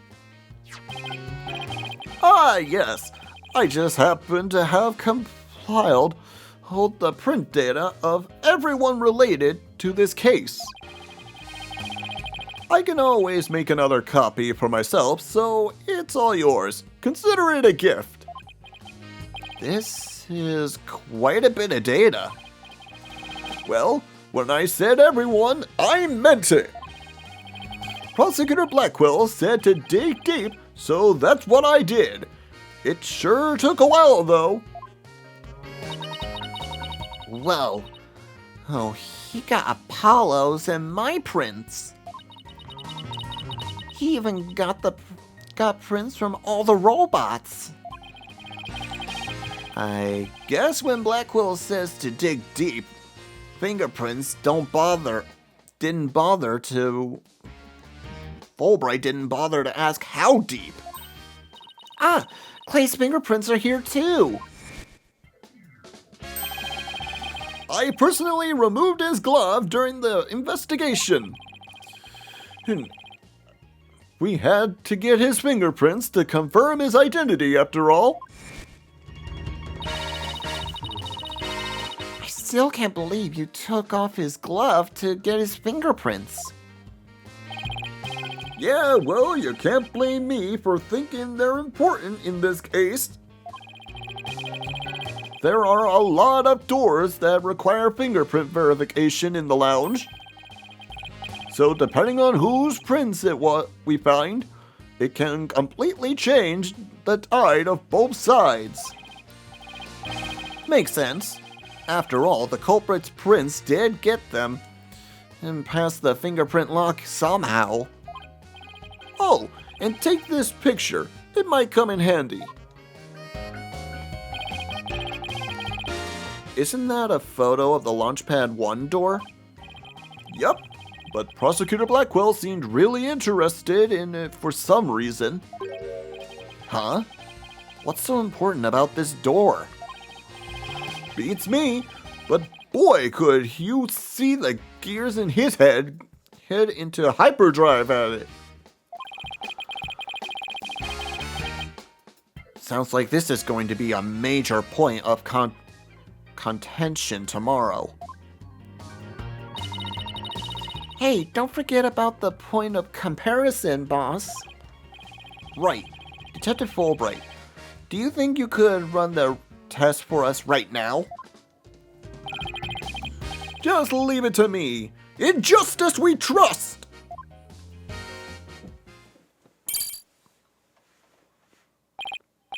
Okay, here we go. Well, it looks like it was Mr. Starbuck who opened that security door. He must have opened it when they went to go board the rocket.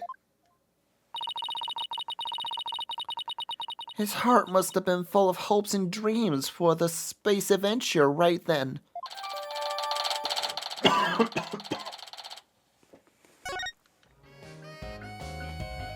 All right. Let's present some evidence then. Is it? Security camera footage. Here we are. Detective, about this security footage that was taken by the boarding lounge 1 camera. Oh, that footage? Go ahead and ask me anything you'd like about it. Is there any way we could see a little more of the part just after this? Easy as pie. I'd be glad to show you. Here we go.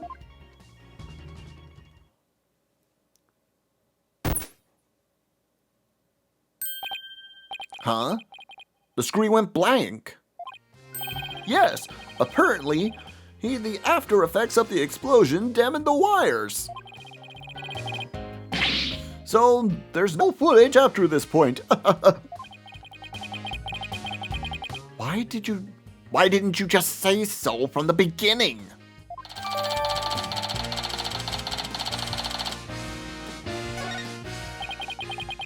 Something definitely seems to be up with you, Detective. You're unusually cooperative. Well, I just figured we'd work together.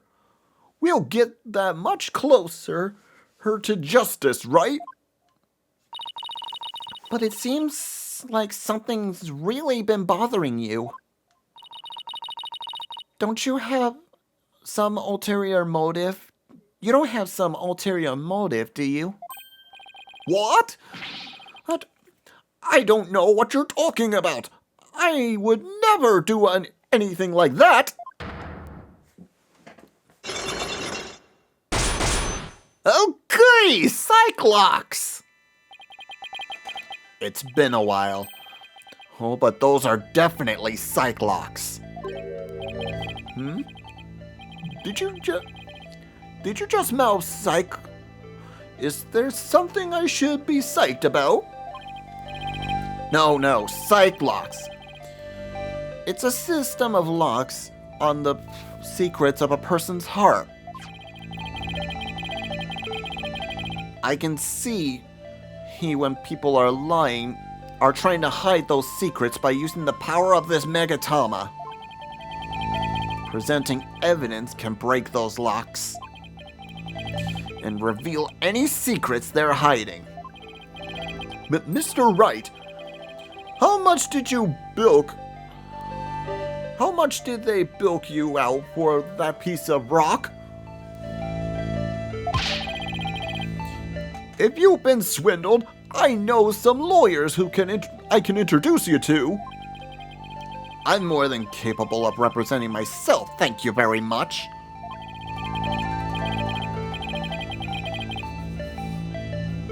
It isn't some kind of fraud. It really works. A friend gave it to me a long time ago. But I guess seeing is believing. Allow me to show you.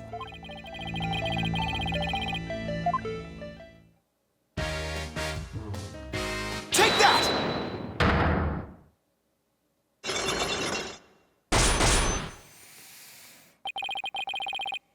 It's Cyclock time.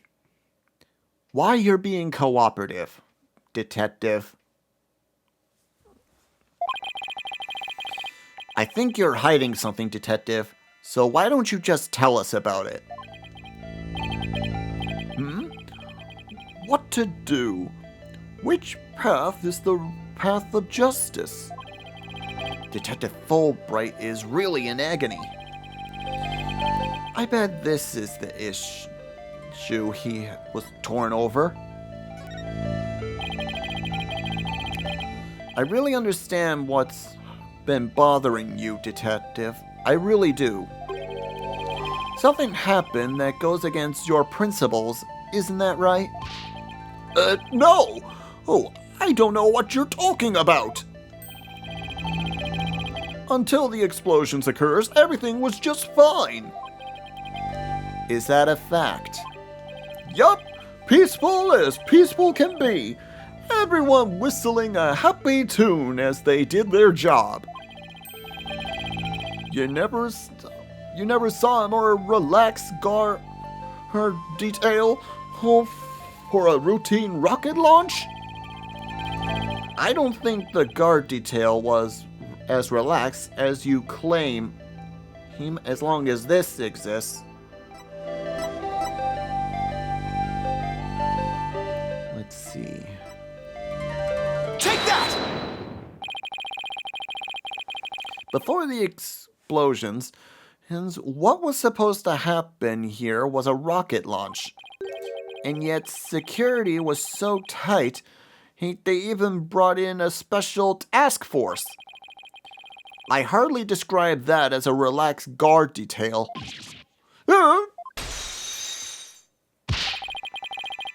Now, hold on just one moment. The entire nation had their eyes on this extremely important rocket launch. That's why I was called in on a special security detail.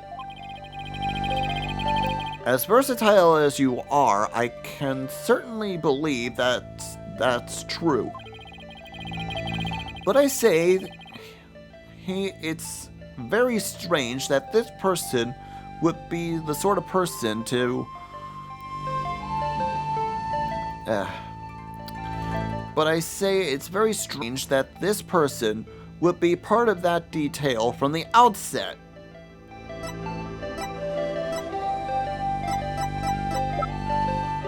Take that!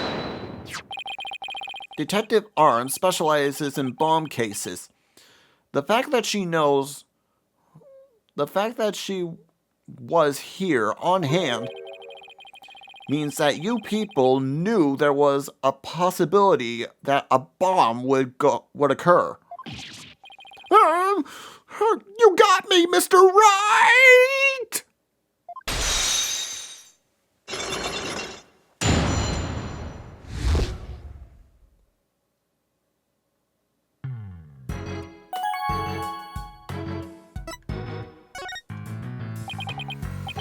All right, I concede. You win. And it's just as you say. A few days before the launch, they were warned about potential bombing. But the plan to launch went on ahead in spite of the threat. But why? What were they planning to do if someone got hurt or killed? Yeah, I know. Oh, the decision to move forward wasn't exactly just, was it? How was the warning delivered? By phone, and directly to Director Cosmos. But the police department instructed everybody to keep it under wraps. That's a big thing to keep quiet about. No wonder you were so upset. But it was not only that, I've been distraught about Prosecutor Blackquill as well. Prosecutor Blackquill? Well, as his handler, I'm sure you have a lot of difficulties. That's not it! It's a question of justice. I've been wondering about why is he allowed to stay in court? The reason he's still prosecuting? Detective Fulbright, please tell us everything you know. Well, talking to you folks about it would definitely be breaking the rules. Never mind that. What are rules but things to be broken, right? Well, to tell you the truth, having a prisoner asked as a prosecutor is highly irregular. I think we guessed that much. So, why is it being allowed? I've been wondering about it. So, you weren't told why either, huh? No, I guess the order came from pretty high up in the ladder. Yeah, it would had to have. But Prosecutor Blackquill told me once.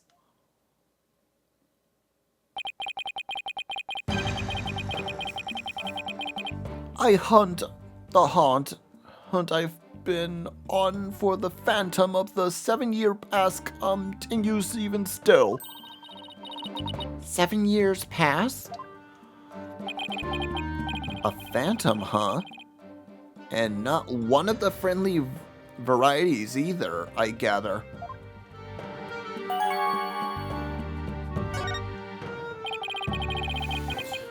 This phantom of 7 years past. Any idea who or what he was talking about? Not a clue. But he seemed to think that this phantom is behind this whole incident somehow. Wait a minute. He thinks they may be connected to this case? Yup. This case has way too many similarities to what happened 7 years ago.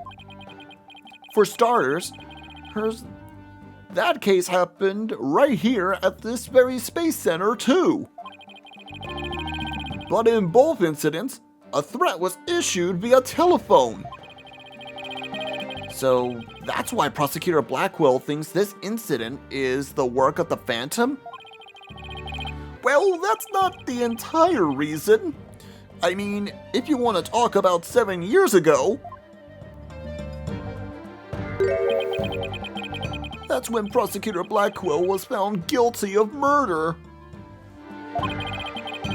That messy case is what started the whole dark age of the law. So you see how this phantom and the Prosecutor Blackquill's conviction might be related. Yeah, I can see why you think that. This incident and the phantom. Not to mention Blackwell's past. It's almost inconceivable that they would come to head here. This might sound crazy, but Prosecutor Blackquill can't possibly believe Mr. Starbuck is the phantom person, right? I mean, he was acting kind of strange during the last trial and all. The prosecution appears to be ready as well. Silence.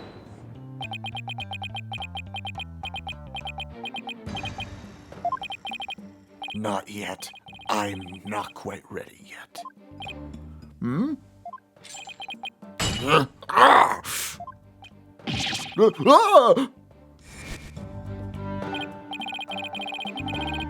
No, I doubt he thinks Mr. Starbuck is his phantom. But I do get the feeling that he thinks the defendant has ties to him. Which is why he's acting so impatient. And he's got a personal grudge against Mr. Starbuck. And that's not real justice. I've always trusted Mr. Blackwell's judgment until now. But this time, I'm just so overwrought about it all. If he's lost his ability to think rationally, I'm afraid it might lead to a false conviction. I've never sensed Detective Fulbright so tormented. This must be why he's so cooperative. Don't worry. That's exactly what we defense lawyers are working to prevent. I feel bad for Prosecutor Blackwell, but I'm going to be rooting for your team this time. But don't tell him that! You have to promise me you won't! Detective Fulbright, I guess I was wrong about you. I swore to reform Prosecutor Blackwell and make him a valued member of society again. So I can't just sit by and watch him give in to his emotions and tear the defendant apart. You are the only ones who can stop him in court. You really care about what's best for Prosecutor Blackwell, don't you, Detective? Leave the courtroom to us. It's not like we want a guilty verdict either. I was hoping you would say that. I'm really grateful for the two of you. To show my things, I'll give you another bit of information. It's about the three-eyed witness. It's about the eyed witness. I saw her hanging around the Space Center entrance a little while ago. Really? Then let's go find her, Mr. Wright. Thanks, you two. I feel a lot better now that I've been able to get that off my chest.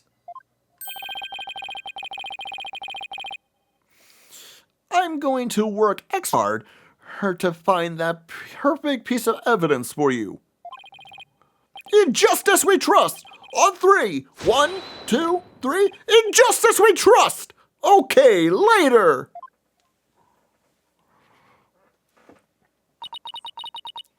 And there he goes. Wait, were we supposed to say in justice we trust back there? Her too? We'll see that witness now. Alright, the Space Center entrance it is.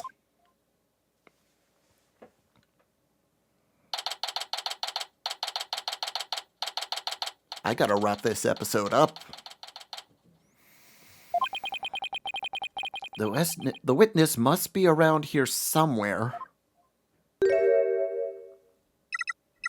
Hello, hello. Uh-oh. Don't tell me the witness is a robot. Hello, come over here. Hello, hello. Are you sightseeing? Are you lost? Are you... I'm... Clonco. Oh, shall I... Oh, but she's talking too fast. I don't know why, but this robot is kind of freaking me out. Hey, you're not supposed to be wandering around. Again? I have had it with you, hunk of junk. Yeah. I'm outside. Am I wondering, when did that happen? Okay, welcome back, hunk of junk. You don't know how close you came. You don't. If you don't snap out of it, I'm going to put you on the curve on trash day.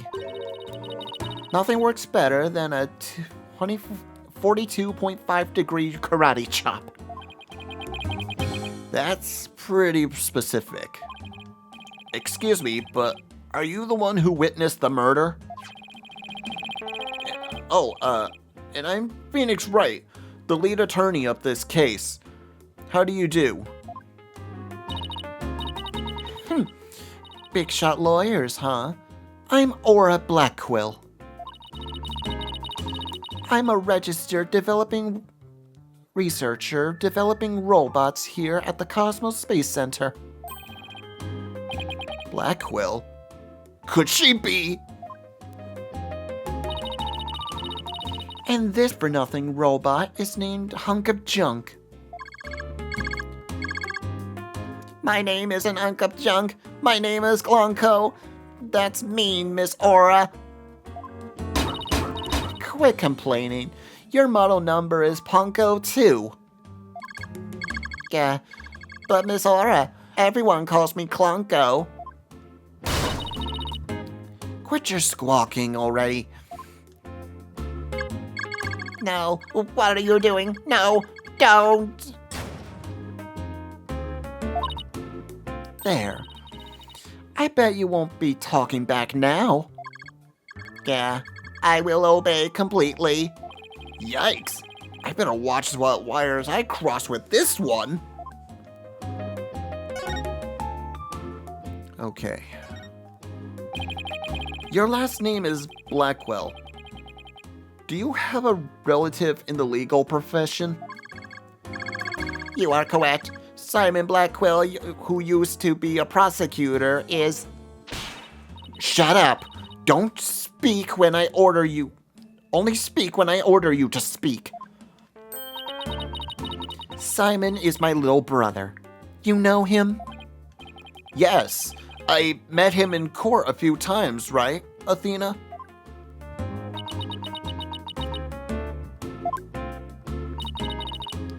What a dull creature. Has her switch been turned off? Athena's being shy? That is new. Oh, yeah. I heard he's been prosecuting again, despite being a prisoner. Why doesn't he just stick to solving disputes among inmates in prison, right? Hey, what do you think, hunk of junk? Miss Aura, that hurts! I'm asking you a question. And why don't you answer me, useless hunk of junk? But, Miss Aura, you told me to only speak when you order me to speak. I told you never to talk back to me. You're worth more a scrap. Robot abuse Hawk's attack. Heck, Blackwell family must sure be interesting. Well, do you have any other questions? Wait, of course you do. You're a lawyer. I'm not like It's not like I'm on Simon's side or anything. I just want to get this over with. So, you're the person who witnessed the incident? That's right. I was on the 4th floor of the main building, in the robotics lab. The explosion disabled the elevators. So I lowered my emergency ladder, like the detective leading the evacuation told me to. But it was such a pain. Why would they have used the ladders in the other rooms? It must have been a very troubling experience. Probably best to just humor her here. Then, as I passed by the third floor, her boarding lounge one window, only on my way down, I saw the crime as it happened. And that's about it. So you saw the crime as it happened, and that's about it? I see. Wait, what? You saw it being committed? That is no time to to just nod and repeat. So you saw into the third floor lounge? The very scene of the crime? That's right. There's a small window on the right-hand side of the room. I looked through that from the outside.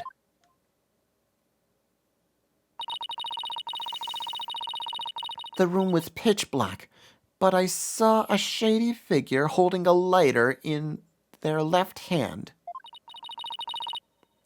and a knife in their right. That must have been the culprit. Did you see who the person was? Of course not. The person was out on that floor then. The power was out on that floor then, and there was only a tiny window. I see. But you did witness the moment of the murder? Yes, I saw the figure with the lighter raise their knife, and it happened at precisely 10 a.m. Did you witness anything else? Did the killer have any distinguishing features? I told you it was pitch black in there, although I did notice that the lighter the person had in their left hand had a pretty ornament on it. It looked like a planet. It was blue, like a little Earth emblem. They had good taste in knickknacks anyway. An Earth emblem on the lighter? I had better remember that.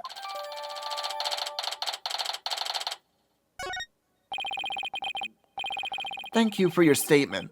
We'll definitely prove Mr. Starbuck's innocence with this. Yeah, right. I wouldn't hold my breath. Pardon me?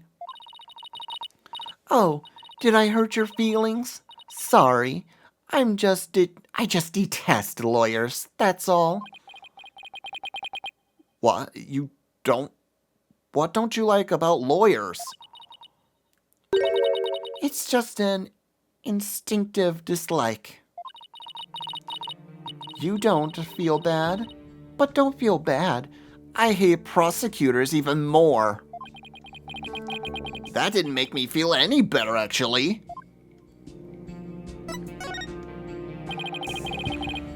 Why do you hate lawyers so much? A little thing from my past. The whole legal system is meaningless in the first place. I certainly don't agree. I mean, people are imperfect. They lie. They're influenced by silly emotions.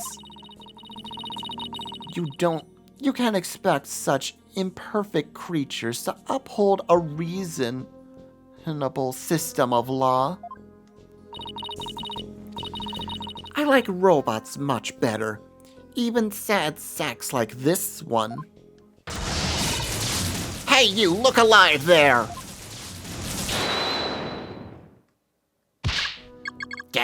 Yes, here I go. Oh, I am the ultimate. Oh, he's talking too fast. I can't read it.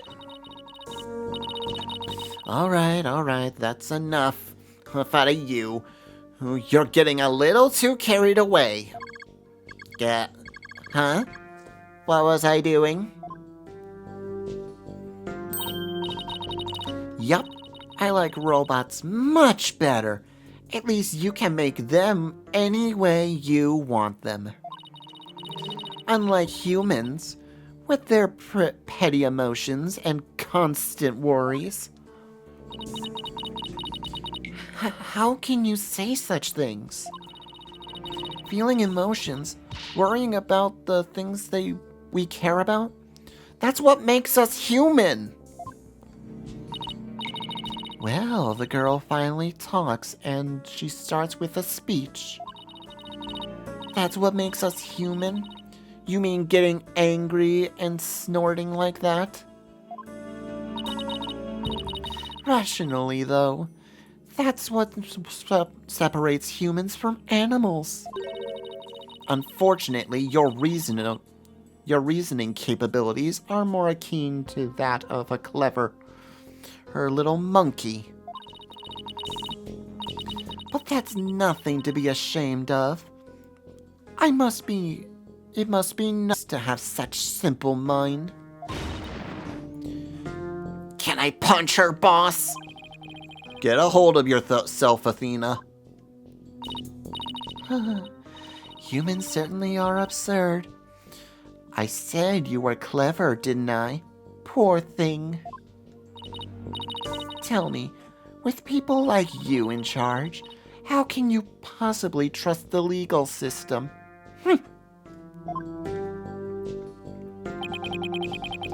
So she did trust not only lawyers and prosecutors, but the whole legal system?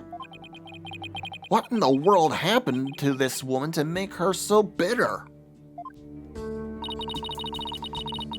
Even if somebody important to me was killed, I would never wish to see their killer brought to trial.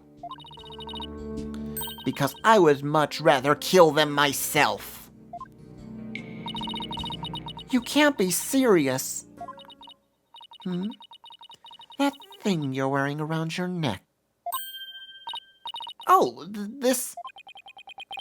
Around Athena's neck? Does she mean wedge it? Oh, I get it. Well, Her Royal Highness has returned at last to her castle. Her royal what? Is she talking about Athena? By the way, I heard the rumors. Our director is going to be the star witness in court tomorrow, right? Dr. Cosmos? Yeah, that's right. You poor things. You better be careful. That old man is a big liar and has a huge braggart. What? He might seem like a bigwig, but at the center, he has all kinds of problems. He has a lot of skeletons in his closet. But it's just your problem, so why should I care? That's it? No friendly tips? No good luck, guys? Just splendid. I'll leave you to your woes. Come on, hunk.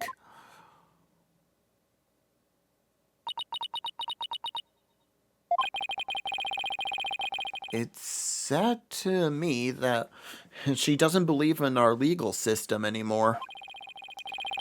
She must have had a very bad experience to make her feel that way. Are you all right, Athena? You seem very down. I just can't believe she said all those things. Now she's really upset. Have you been trying not to let it all show all this time?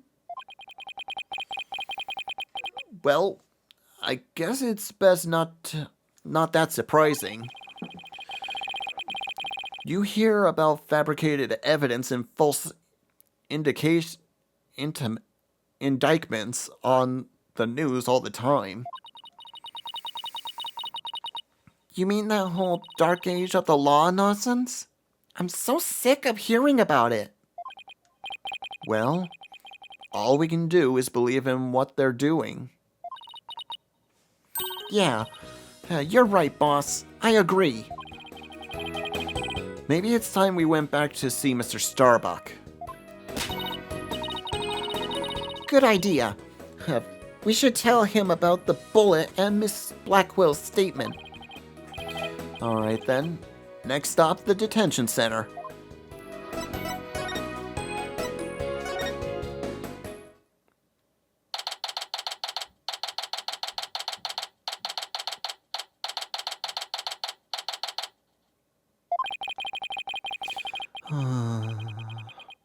My lawyers are here. It must be bad news. Hey, not necessarily. We found some new witnesses. A researcher saw the moment of the murder through the lounge window during her escape. Really? So they're going to let me go? Unfortunately, it was dark, so she couldn't identify the person. I should have known. My stars never align just right, too. We've got a lead, too, Mr. Starbuck. The murderer had a lighter with an Earth emblem on it.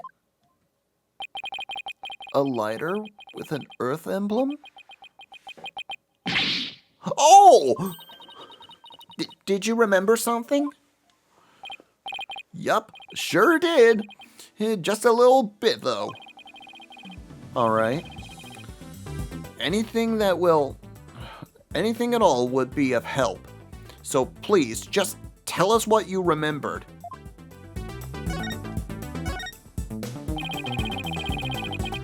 I thought I was unconscious the whole time. But now I remember I woke up for a few brief moments.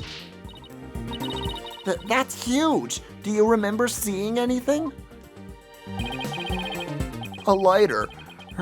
I saw the flame of a lighter floating in the darkness. Good, good.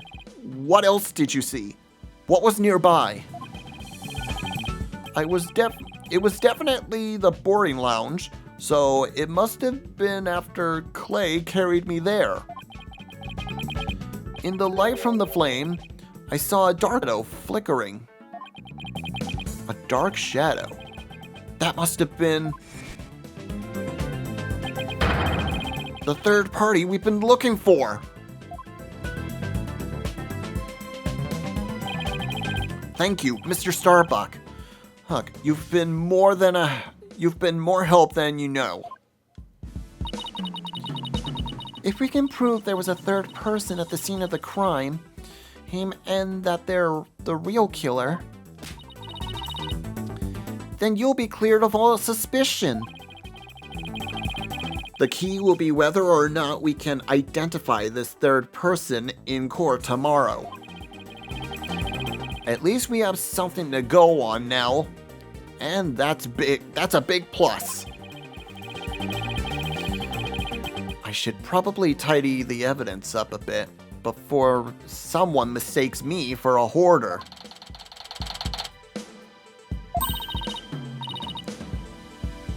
Now that we have a glimmer of hope, I'm suddenly starving. Why don't we go back to the office and treat ourselves to a big celebration in advance? For someone who's highly empathetic, you can be surprisingly unsympathetic.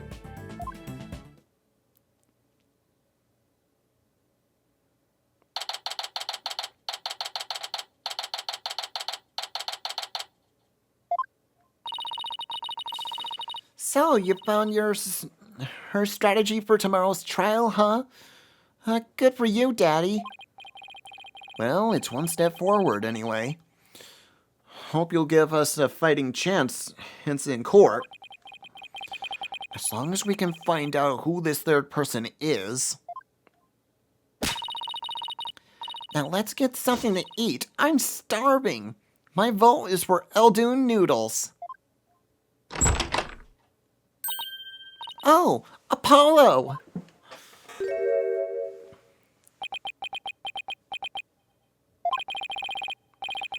What are you doing here? I didn't think the clinic was ready to release you yet. My wounds are fine. And I'm done lying around. Apollo, you're supposed to be in bed. Leave the case to us. We'll take it from here. Thanks, but that's not an option. Not for me. Apollo?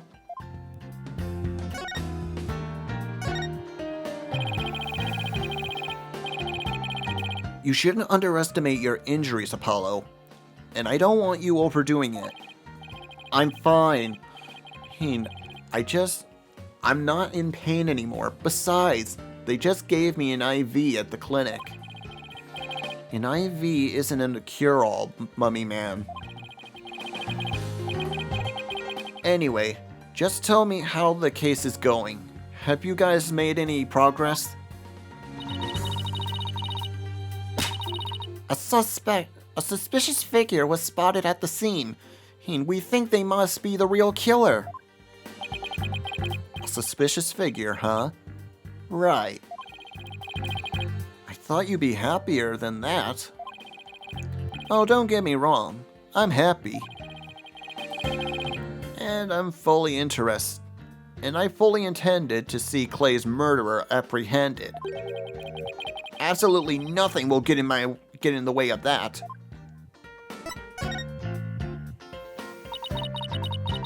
Clay was your best friend, right, Apollo? That's right. Best friends since junior high. Sounds like me and Junie. So, what was Clay like? Well, he was full of compassion and energy. And he had a really loud voice. If the two of you did voice training together, now, I bet you'd break new windows. You know. Oh, I bet you're right.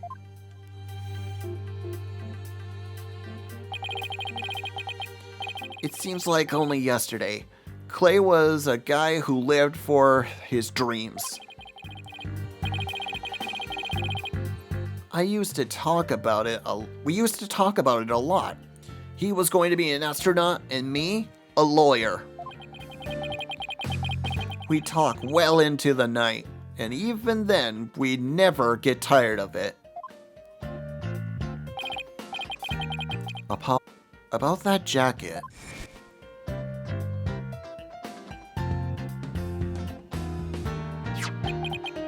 Oh, it's Clay's. I knew it. It's a special jacket that was only issued to members of the Hat Project. He was finally able to get one of his own once he was selected for the Hat 2 mission. He always looked so proud wearing it.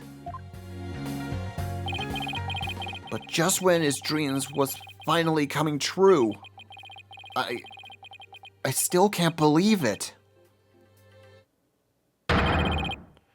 Damn it! It's not fair!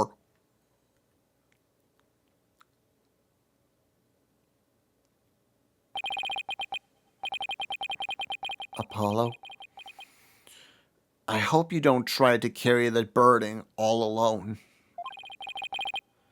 I guess we were both unlucky.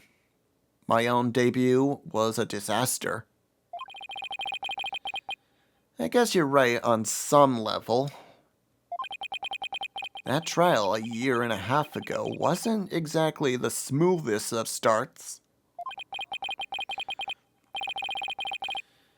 That was a rough time for me, but Clay refused to let me quit. You're fine, he said. Don't give up. I was right. It was right during his screening exams, too. I couldn't have become a full-fledged lawyer without him. That "you're fine" of his is why I'm still standing here today. You're fine, huh?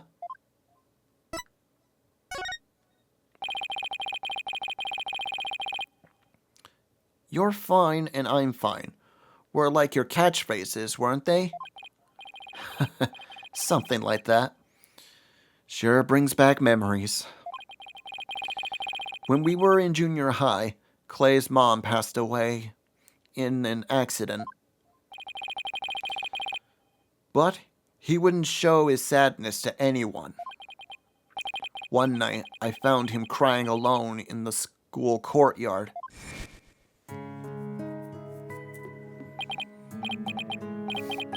Mom.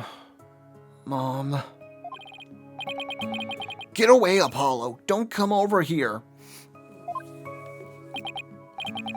Clay, listen to me. I don't have a mother either. Huh?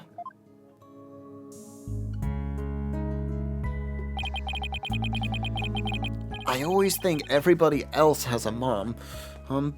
Why am I the only one? But, when I start to feel that way, I yell at the top of my lungs. I holler, "I'm fine!" And then, you know what? I start to feel like maybe I really will be fine. Apollo Justice is fine! Okay, Clay, now it's your turn. Okay. Clay Terran is fine. There you go. Oh, now we're both fine. We're fine. We're fine. What are you laughing about? See, we're fine. You laugh first. You're fine. We're both fine.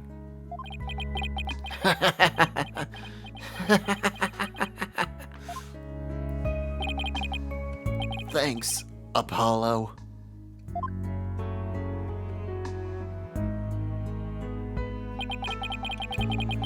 When you say it out loud, it really starts to feel real.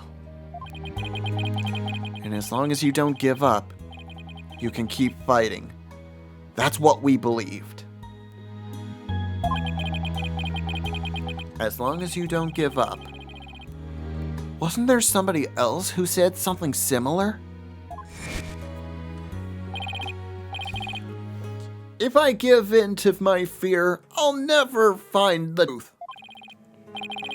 As long as I don't give up, I can keep on fighting. Clay called Mr. Starbuck his mentor and looked up to him.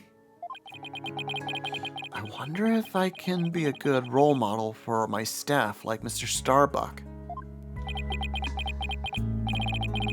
Sorry, Mr. Wright, but I'll be taking a leave of absence. What? Wait, what do you mean by a leave? You're really serious. Can you at least give me a reason why? When I put Clay's jacket on, I swore to him that I would catch his killer myself. But that's our goal too. I agree with Athena. We should work together to find the truth. The truth, huh? That's a noble cause. But what if the truth you seek and the truth I seek turn out to be different?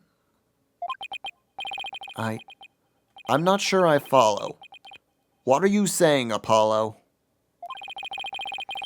I'm going to catch the person responsible for taking my friend's life in my own way. Take good care of Mr. Starbuck for me. Now, I must be going. Goodbye. Goodbye. Did he just say goodbye?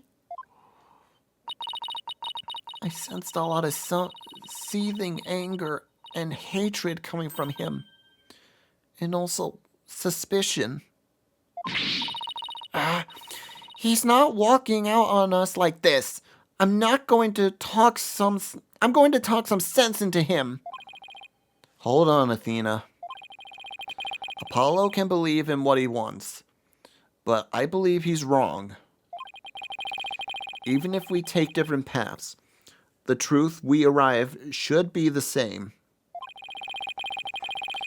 I think the quicker we resolve this case, the better it'll be for Apollo. Yeah, you're right, boss.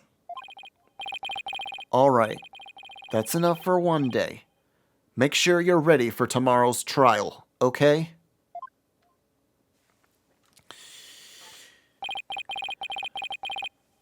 If he were here right now, Apollo would say, I'm fine. Everything is fine. I just hope things really do turn out fine tomorrow. And I'm in the same boat as you, Phoenix Wright, as we're gonna take on the next day's trial next time in Let's Replay Ace Attorney Dual Destinies. I hope you enjoyed today's episode. If you did and would love to see more, hit that like and subscribe button. Leave a comment if you want. Ring that bell to be notified when our next video comes out. We do new videos every Tuesday, Thursday, and sometimes Saturday and Sundays. All this helps my channel to grow so you have more videos to enjoy. Until the next case trial, this is Sword Artchild signing off. Have a good night, folks.